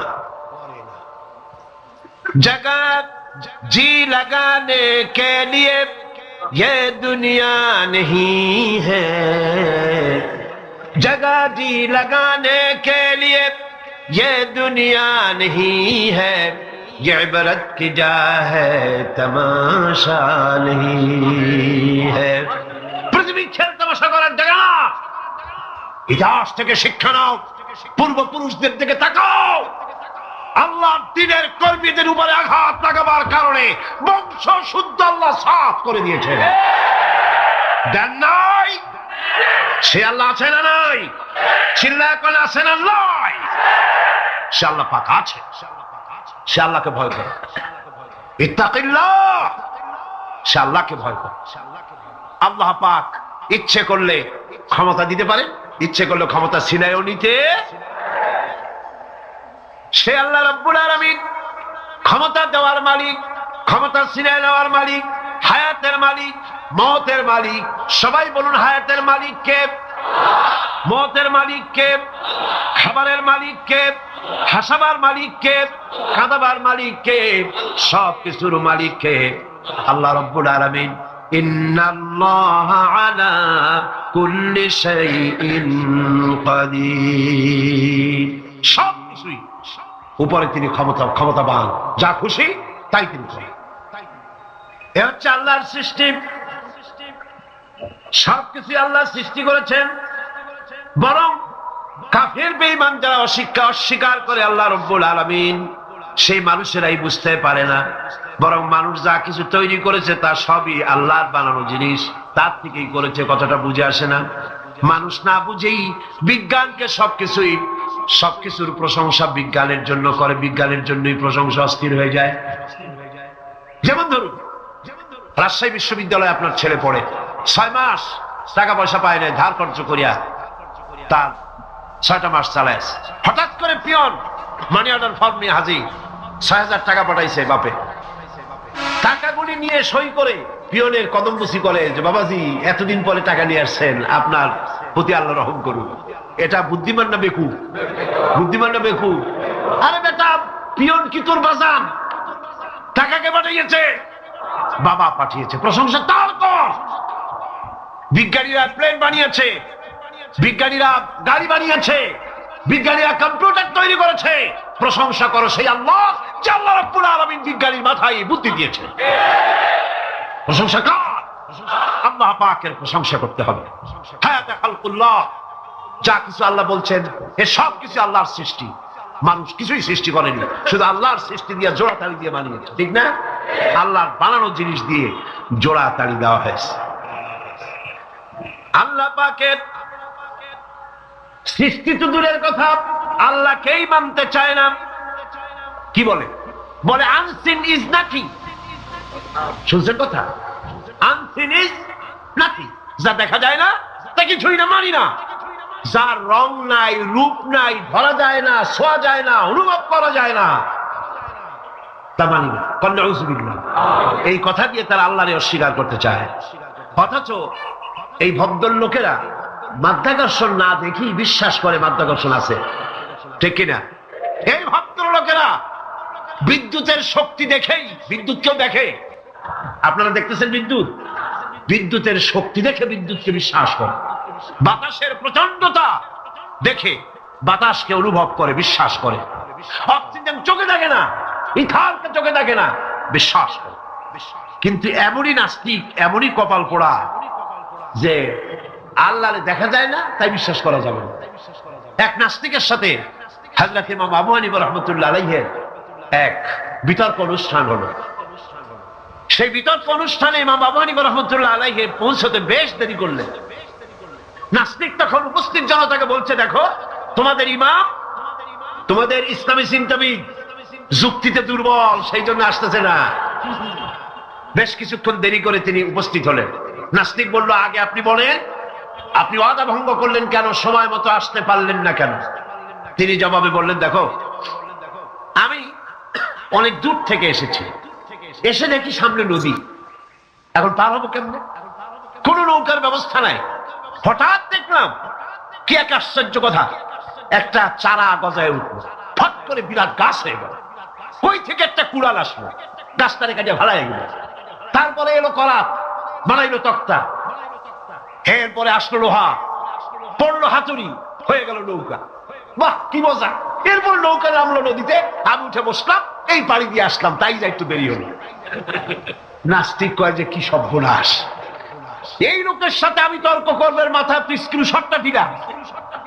তাহলে আন্দাজ একটা গাছ হয়ে গেল ফট করিয়া, তারপরে কুড়াল আসলো, তক্তা হইলো, বিনা মিস্ত্রিতে নৌকা হইলো, এটা কেমন সম্ভব?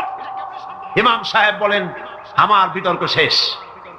বিনা মিস্ত্রিতে যদি, তোমার যুক্তি মতে বিনা মিস্ত্রিতে যদি একটা নৌকা না হতে পারে, এই বিশ্ব তৈরি হলো কি করে বিনা মিস্ত্রিতে? ওই বিশাল আকাশ হলো কিভাবে? এই বিরাট চন্দ্র সূর্য হলো কিভাবে? কি করে তোমার ওই বডি তৈরি হলো? নাস্তিক চেয়ার থেকে নেমে ইমামের কাদমের উপরে পড়ে গেল, বলে আল্লাহু আকবার, আমি অন্যায় করেছি, আল্লাহ আমারে মাফ করে দাও।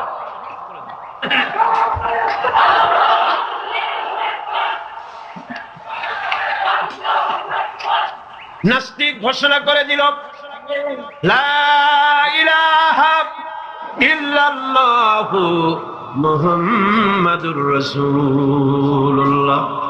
জোরে বলেন, লা ইলাহা ইল্লাল্লাহু মুহাম্মাদুর রাসূলুল্লাহ। লা ইলাহা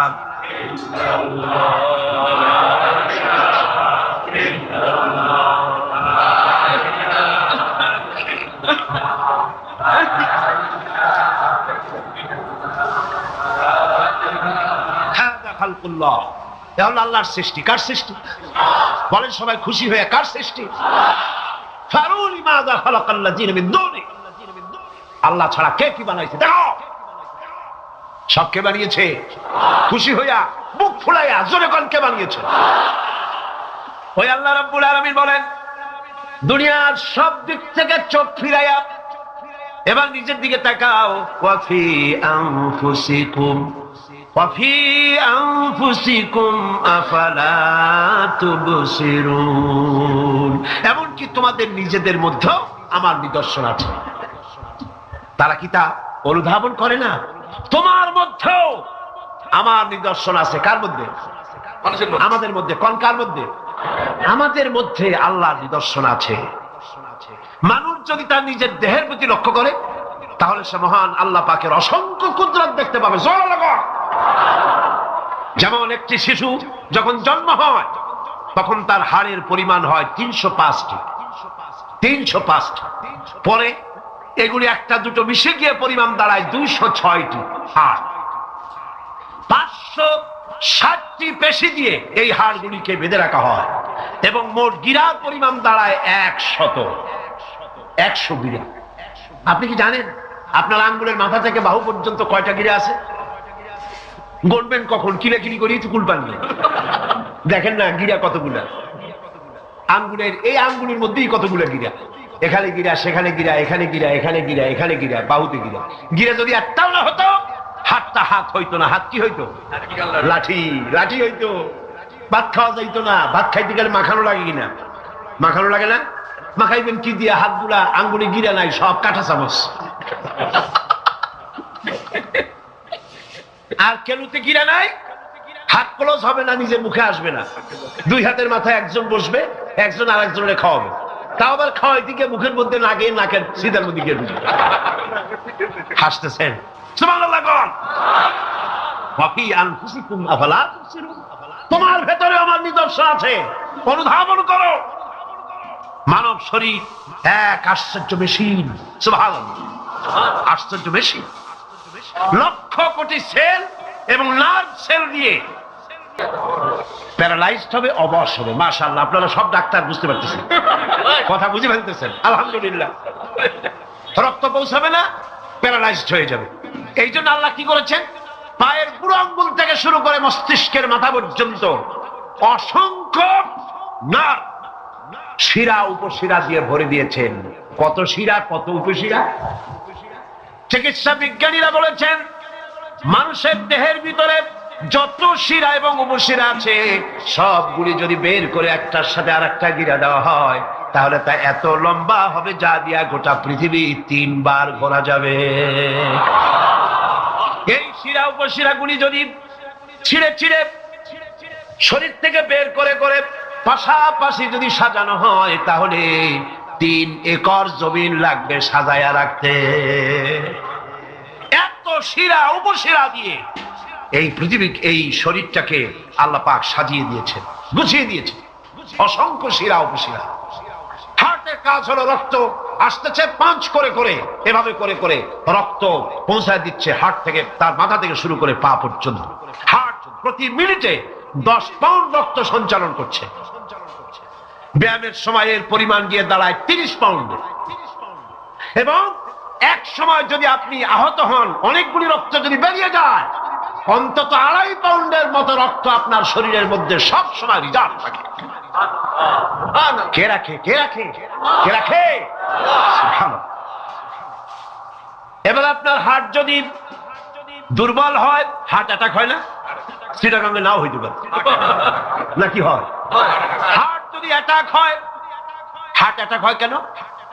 হার্টের যেই জিনিস ভেতর দিয়ে রক্তগুলি প্রবাহিত হয়, আর্টারিগুলি, এই আর্টারিগুলি যদি অতিরিক্ত চর্বির কারণে, অনেকে তো খায় জম্মের খাওয়া, ডাইনি বাই তাকায় না, সুবহানাল্লাহ, 4 আঙ্গুল কপাল বাদ দেওয়ার সব পেট, খাওয়ার সময় বিসমিল্লাহ কয় না, শেষও আলহামদুলিল্লাহ কয় না, খায় আর কয় যা মজা হইছে, খা কুলু ওয়া তামাত্তাউ। পাইকারি দরে খেলে পরে চর্বি হবে।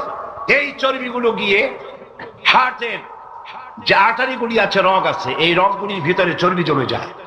চর্বি জমার কারণে রক্ত পাস করতে পারে না, হার্ট অ্যাটাক করে। হার্ট অ্যাটাক করলে পরে রোগী যদি বেঁচে যায়, তাহলে বাইপাস অপারেশন করতে হয়।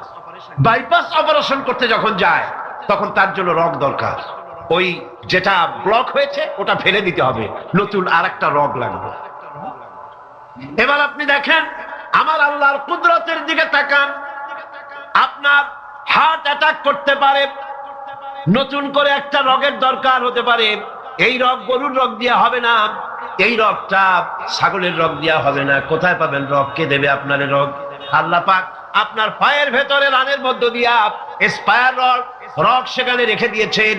হার্ট অপারেশন যখন করা হয়, ডাক্তারেরা ব্লক করা হার্ট, ওই রগটাকে ফেলে দিয়া উরুর ভিতর থেকে রগ বের করে কলিজার মধ্যে লাগায়া দেয়। সুবহানাল্লাহ। দুটি মাত্র কিডনি হলে, একটি মাত্র কিডনি হলে শরীরটা আপনার বেঁচে যায়। আল্লাহ রাব্বুল আলামিন শরীরের ভিতরে 2টা কিডনি দিয়েছেন। কিডনির নাম জীবন। কিডনির নাম কি?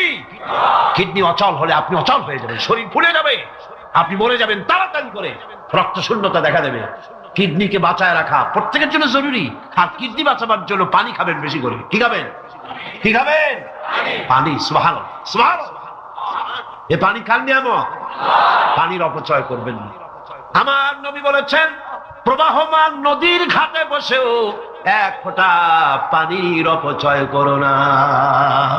প্রবাহমান নদীর ঘাটে বসেও পানির অপচয় করো না। সুবহানাল্লাহ। পানি নিয়ামত, পানি খান বেশি করে, কিডনি সচল থাকবে। আলহামদুলিল্লাহ। একটা কিডনি হলে চলে, আল্লাহ পাক দুটি কিডনি দিয়েছেন, একটা বন্ধ হলে যেন আর একটা দিয়ে সে যেন চলতে পারে। সুবহানাল্লাহ।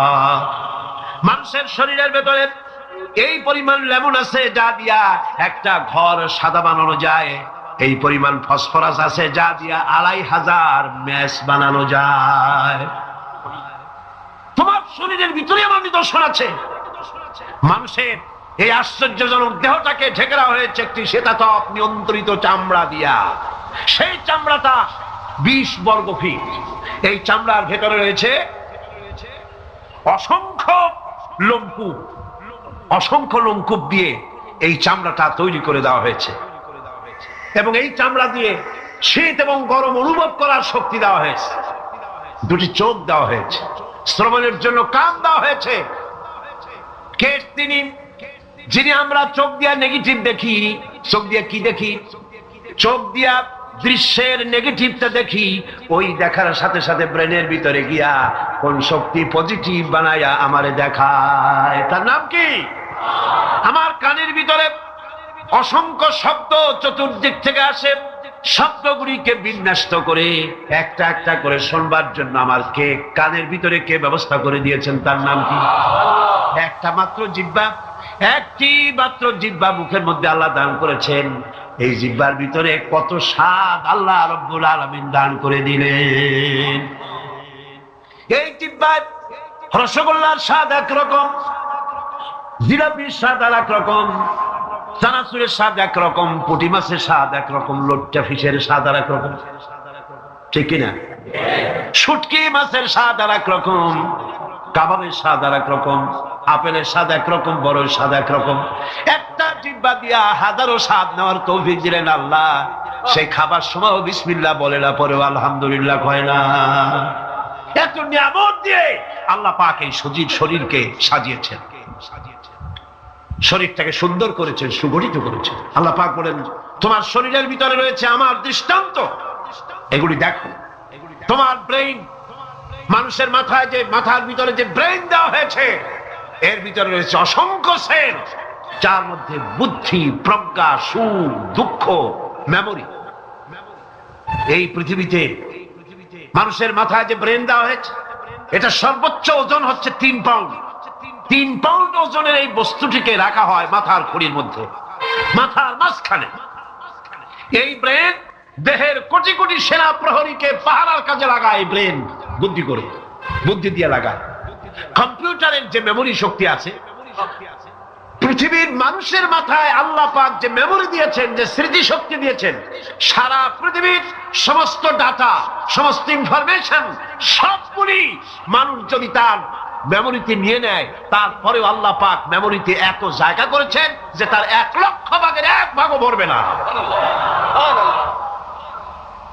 এই ব্রেন দিয়ে আল্লাহ পাক মানুষকে বুঝতে বলেছেন, তাকাও, লক্ষ্য করো, আমার পৃথিবী দেখো, দুনিয়া দেখো, নিজেকে দেখো, এবং আমার অস্তিত্বের কথা স্বীকার করো। আমি তোমাকে সৃষ্টি করেছি। আল্লাহ পাক বলেন হাদা খালকুল্লাহি ফারুনি মাযা খালাকাল্লাযীনা মিন দুনিহি বালিয যালিমুনা ফি যালালিম মুবিন। এ হচ্ছে আল্লাহর সৃষ্টি। এখন দেখাও তো অন্যরা কি সৃষ্টি করেছে, অন্যরা কি সৃষ্টি করেছে? আছে কিছু? অন্যরা আল্লাহর জিনিস দিয়া, তারা আল্লাহর জিনিস দিয়ে জোড়াতালি দিয়ে তৈরি করেছে, কিন্তু সমস্ত সৃষ্টির মূল হচ্ছে আল্লাহ পাক। আজকে আমাদের সন্তানদেরকে যদি কোরআন থেকে আজকে যে কথাগুলি বললাম, এই কথাগুলি যদি কলেজে বিশ্ববিদ্যালয়ে পড়ানো হতো, আমার ছেলে কি নাস্তিক হতে পারত? বলেন, আমার এই ছেলে কলেজে বিশ্ববিদ্যালয়ে যেসব ছেলেপেলেরা পড়ে, এগুলি কি বোম্বাই থেকে আসছে না মঙ্গল গ্রহ থেকে নাজিল হয়েছে? আমাদের ছেলেপেলে কিনা? এই ছেলে যখন প্রাইমারি স্কুলে পড়তো, তখন রমজান মাসে সেহরি করতে না উঠাইলে সকালবেলায় মা বাপের উপরে অভিমান করে, রাগ করে, কান্দাকাটি করে না খাইয়া সারাদিন রোজা রেখেছে, ঠিক না? গেল আমার সোনার টুকরা ছেলে, যেই না গেল বিশ্ববিদ্যালয়, পয়লা টুকরায় পরিণত হয়ে গেল, ঠিক কিনা? এটা কে করলো? কে করলো? করেছে এক শ্রেণীর শিক্ষক নামের কলঙ্ক, যারা শান্তিনিকেতনের গোলাম, যারা মার্কস এবং লেনিনের গোলাম, মাও সেতুংয়ের গোলাম। এই গোলামেরা দুনিয়ার মানুষকে, আমার সন্তানগুলিকে ধ্বংস করে দিল।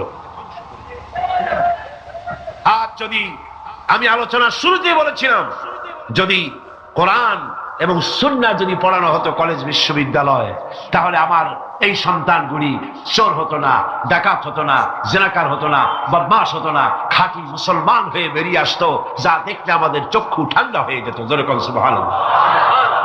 সেই ধরনের এই কোরআন ভিত্তিক শিক্ষা ব্যবস্থা বাংলাদেশে চালু হোক, তা কি আপনারা চান? জোরে বলেন চান? যারা যারা চান দু হাত উঁচু করে দেখান।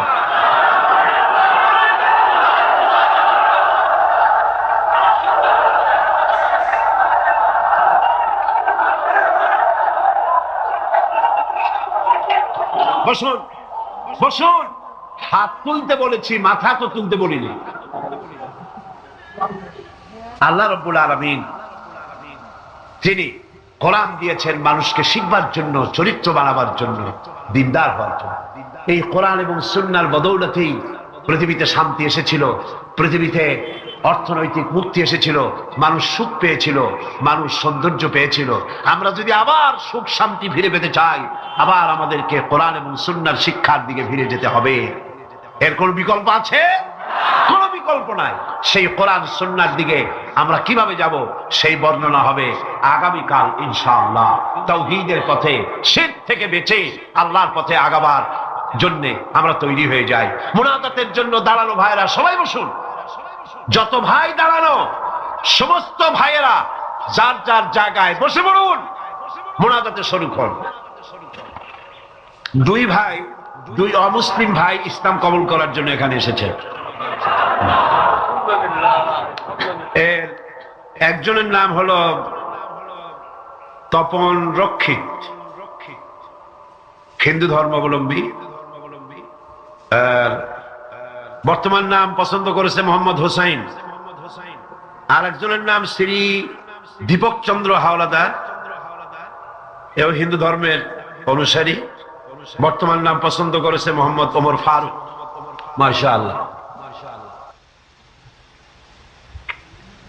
লা ইলাহা ইল্লাল্লাহু মুহাম্মাদুর রাসূলুল্লাহ। আল্লাহ ছাড়া কোন ইলাহ নাই, মাবুদ নাই, উপাস্য নাই, যিনি এক, যিনি একক।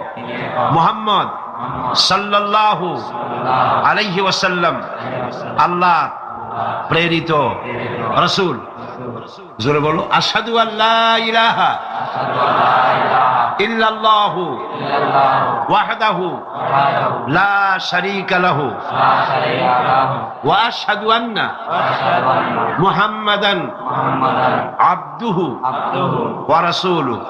আমি সাক্ষ্য দিচ্ছি আল্লাহ ছাড়া কোনো ইলাহ নাই, মাবুদ নাই, উপাস্য নাই, তিনি এক, তিনি একক, তার কোনো অংশীদার নাই।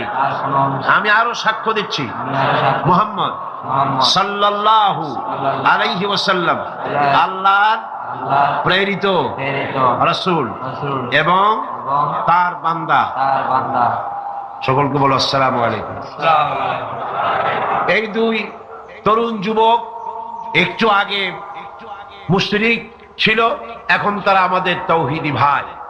এবং আজকের মাহফিলে ছোট্ট ছোট্ট বাচ্চারা যেভাবে মাসুম, এই দুজনও সেইভাবে নিষ্পাপ, বেগুনাহ, মাসুম ঘোষণা করেছেন রাসূল করিম সাল্লাল্লাহু আলাইহি ওয়াসাল্লাম।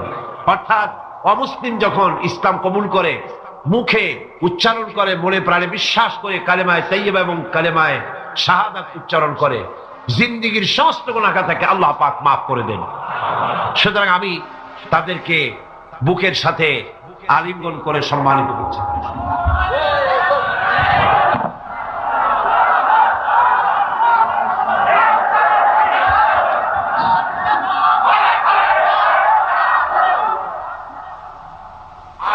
اللهم آمين.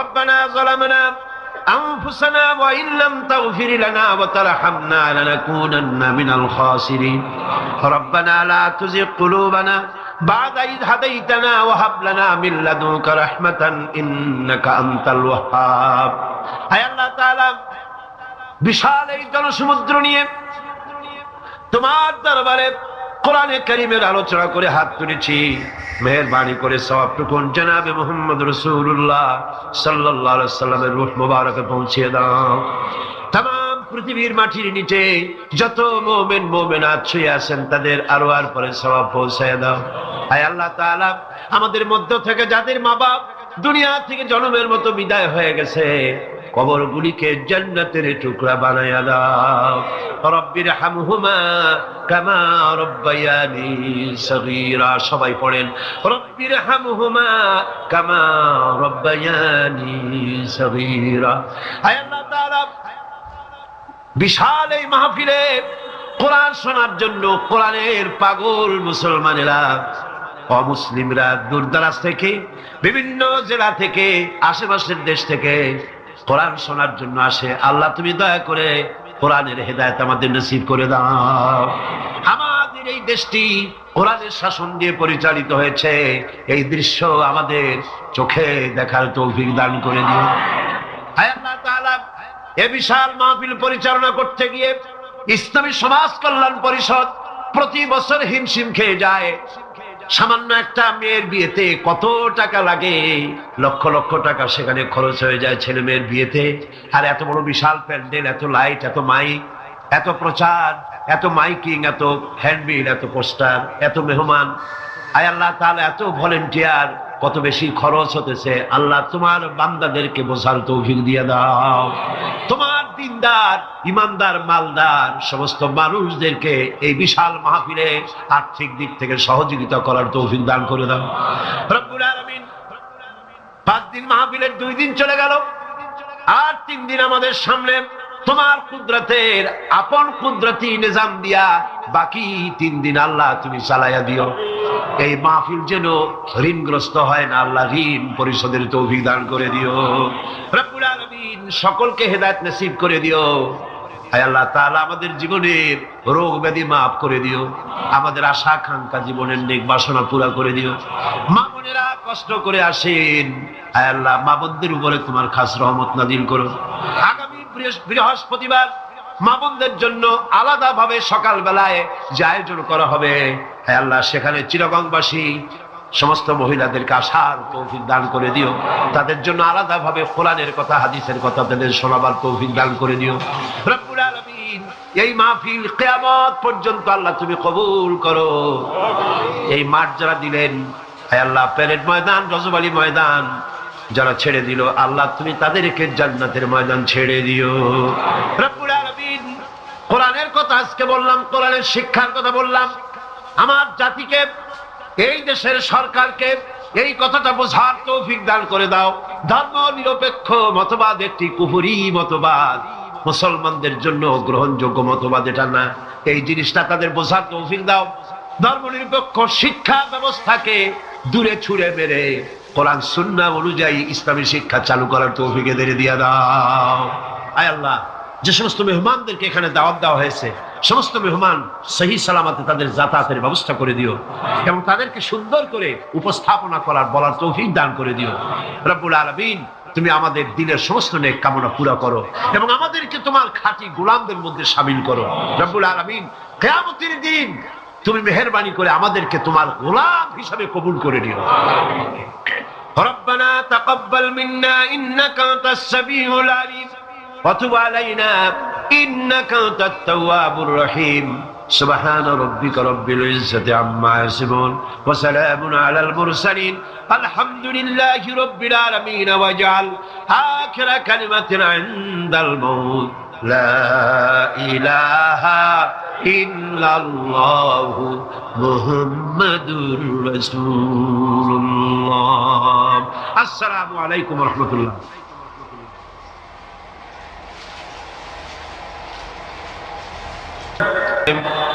اللهم آمين ربنا ظلمنا أنفسنا وإن لم تغفر لنا وترحمنا لنكونن من الخاسرين أي الله تعالى 5 দিন ব্যাপী তাফসীরুল কোরআন মাহফিল ইসলামী সমাজ কল্যাণ পরিষদ চট্টগ্রাম কর্তৃক আয়োজিত এই প্যারেড ময়দানে আজকের এই দ্বিতীয় দিবসে বিশাল মাটির নিচে যত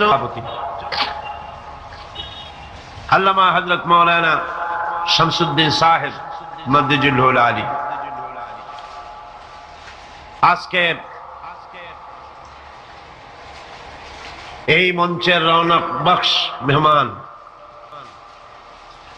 আন্তর্জাতিক খ্যাতি সম্পন্ন মুফাসসির কোরআন শাইখুল হাদিস আল্লামা হযরত মাওলানা আবুল কাসিম মুহাম্মদ সিফাতুল্লাহ দামাত বারকাতুহুল আলিয়া, হাজারাত উলামায়ে কেরাম, সম্মানিত সুধী মণ্ডলী, সুপ্রিয় সাংবাদিক বৃন্দ, সম্মানিত উপস্থিতি, পর্দার আড়ালের মা এবং বোনেরা, আসসালামু আলাইকুম ওয়া রাহমাতুল্লাহি ওয়া বারাকাতুহু। মহান আল্লাহ রব্বুল ইজ্জত ওয়াল জালাল তার দরবারে লাখো কোটি শুকরিয়া আদায় করি যে মহান আল্লাহ পাক একটানা 20 বছর পর্যন্ত ইসলামী সমাজ কল্যাণ পরিষদ কর্তৃক আয়োজিত তাফসীরুল কোরআন মাহফিলের আজকের এই দ্বিতীয় দিবসে দয়া পরবশে মেহেরবানি করে আমাদেরকে শরীক হওয়ার তৌফিক ইনায়েত করেছেন। তার দরবারে হৃদয়ের সবটুকু আবেগ উজাড় করে আমরা শুকরিয়া জ্ঞাপন করছি। আমরা পড়ছি আলহামদুলিল্লাহ, জোরে সোরে মোহব্বতের সাথে একযোগে সবাই পড়েন আলহামদুলিল্লাহ। আজকের মাহফিলে যে সমস্ত মুসলিম ভাইরা এসেছেন আমি তাদেরকেও মাহফিলের পক্ষ থেকে স্বাগতম জানাই, ওয়েলকাম করি, তাদেরকে সুস্বাগতম বলছি, তাদেরকে মোবারকবাদ জানাচ্ছি, শুভেচ্ছা জানাচ্ছি। কারণ মহাগ্রন্থ আল কোরআন শুধুমাত্র মুসলমানদের জন্য অবতীর্ণ হয় নাই, সমগ্র মানব জাতির কল্যাণের জন্য দিক নির্দেশনা এবং বিশ্ব মানবতার মুক্তির জন্যই পবিত্র কোরআন আল্লাহ রাব্বুল আলামিন এই পৃথিবীর বুকে অবতীর্ণ করেছেন।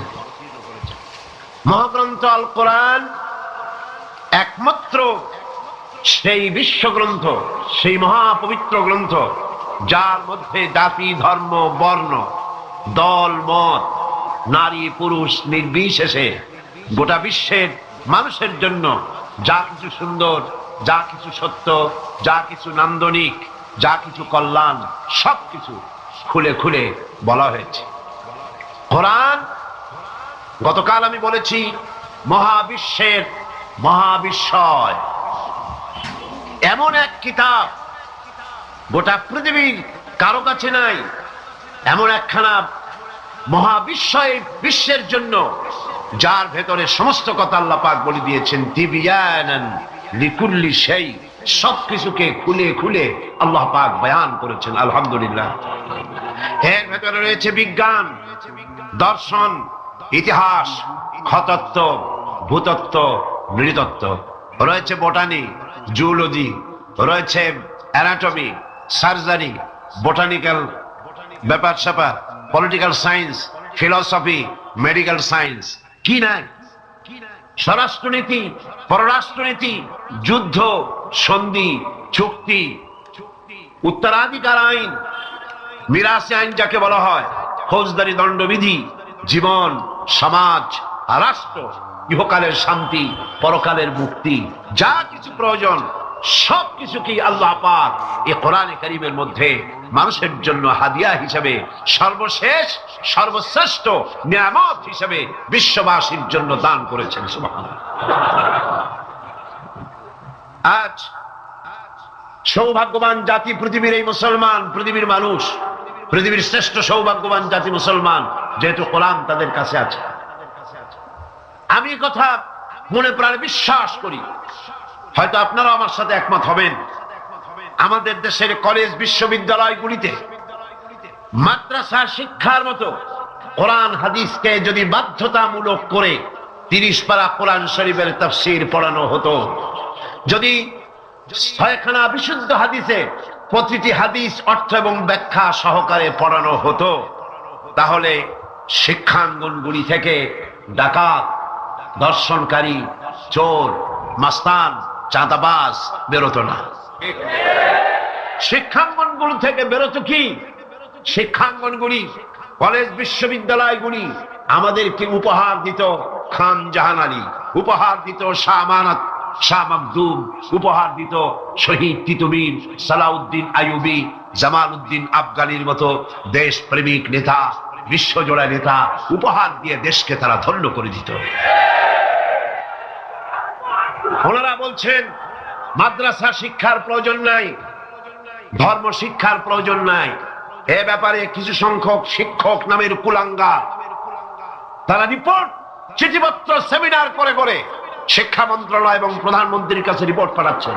মুসলমান নামের কলঙ্ক, শিক্ষক নামের কুলাঙ্গা, ঠিক কিনা বল?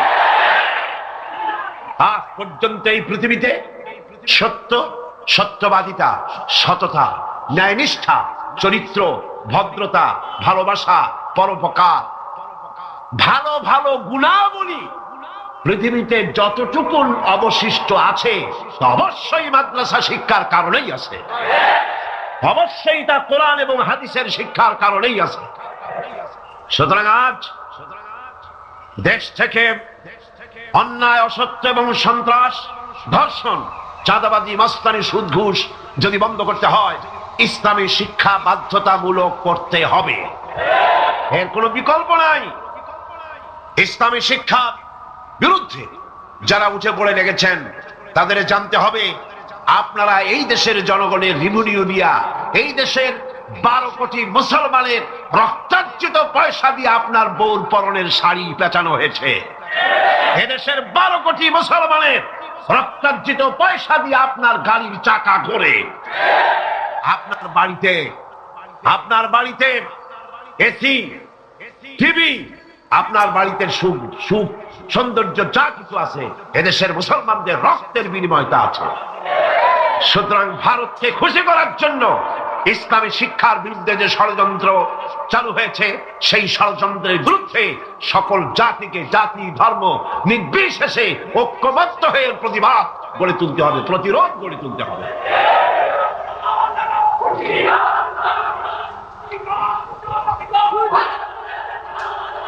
আমি বলতে চাই, ধর্মীয় শিক্ষা বাধ্যতামূলক করার অর্থ এটা নয় যে হিন্দুদেরকে ধরে ধরে ইসলাম শেখানো হবে, এর অর্থ কি তাই? খ্রিস্টানদেরকে ইসলাম শেখানো হবে, অর্থ কি তাই? না। ধর্মীয় শিক্ষা বাধ্যতামূলক করার অর্থ হলো হিন্দু তার হিন্দু ধর্ম শিখতে বাধ্য, কম্পালসারি। খ্রিস্টান তার ধর্ম শিখবে, বৌদ্ধরা তার ধর্ম শিখবে, আর মুসলমানেরা ইসলাম শিখবে। কলেজ, বিশ্ববিদ্যালয়, প্রাইমারি থেকে শুরু করে মাস্টার ডিগ্রি পর্যন্ত কোরআন এবং হাদিস শিখবে সেইভাবে যেভাবে মাদ্রাসায় শেখানো হয়। তাহলেই চুরি কমবে, ডাকাতি কমবে, জিনা কমবে, বদমাশি কমবে। কথা ঠিক কিনা কর? একটি প্রমাণ দিয়ে মূল আলোচনায় ফিরে যাব। বাংলাদেশে 460টি থানা আছে, এখন থানা আরো কিছু বেড়েছে। এই থানাগুলিতে ব্ল্যাক লিস্ট আছে, যেখানে ওই থানার অধীনে যত চোর আছে, ডাকাত আছে, হাইজাকার আছে, সকলের নাম তালিকাভুক্ত আছে থানায়, আছে না? আছে কিনা? আপনার এই চট্টগ্রাম পাহাড়তলী থানা, কোতোয়ালি থানা, চন্দনাইশ থানা, আরো কি কি থানা আছে না? হ্যাঁ, XX, ডবল মুরিং থানা আছে, এই সমস্ত সাতকানিয়া থানা আছে।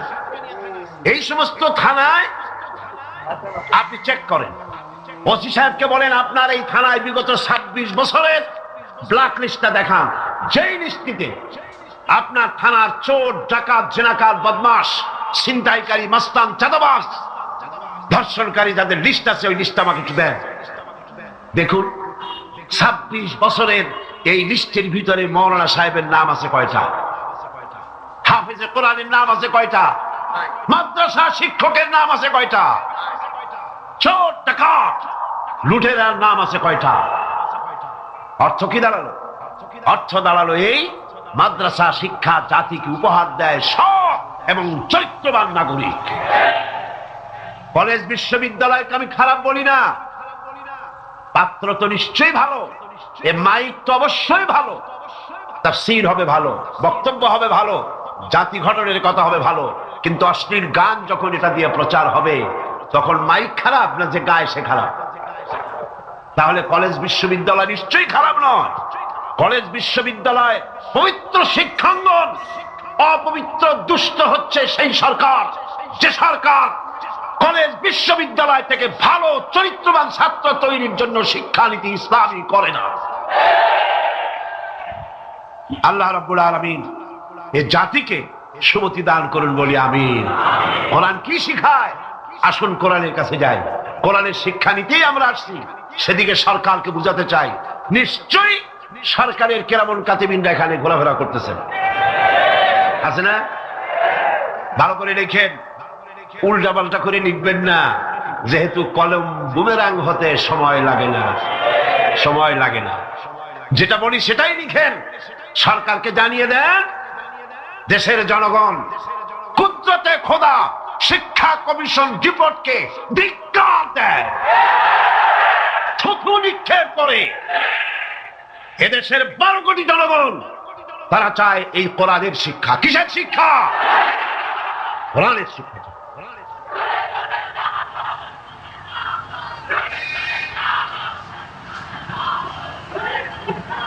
এই কোরআন দিয়েই তো রাসূল করিম সাল্লাল্লাহু আলাইহি সাল্লাম আরবের সেই অভদ্র, অসভ্য, বর্বর কুসংস্কারাচ্ছন্ন একটি সমাজের আমূল পরিবর্তন এনে দিয়েছিলেন, ঠিক না? এটা সেই কোরআন। গত 20 বছর ধরে এই মঞ্চে যত কথা আল্লাহ বলেছেন সাক্ষী দেন। আমি কোনদিন বলেছি এটা আমার বাবার কথা বলেছি? আমরা বাবার কথা বলতে আসি না, বাবার দালালি করতে আসি না। আমরা দালালি করি ঠিকই, আমরা অবশ্যই দালালি করি। সে দালালি পৃথিবীর কোন রাষ্ট্রের নয়, কোন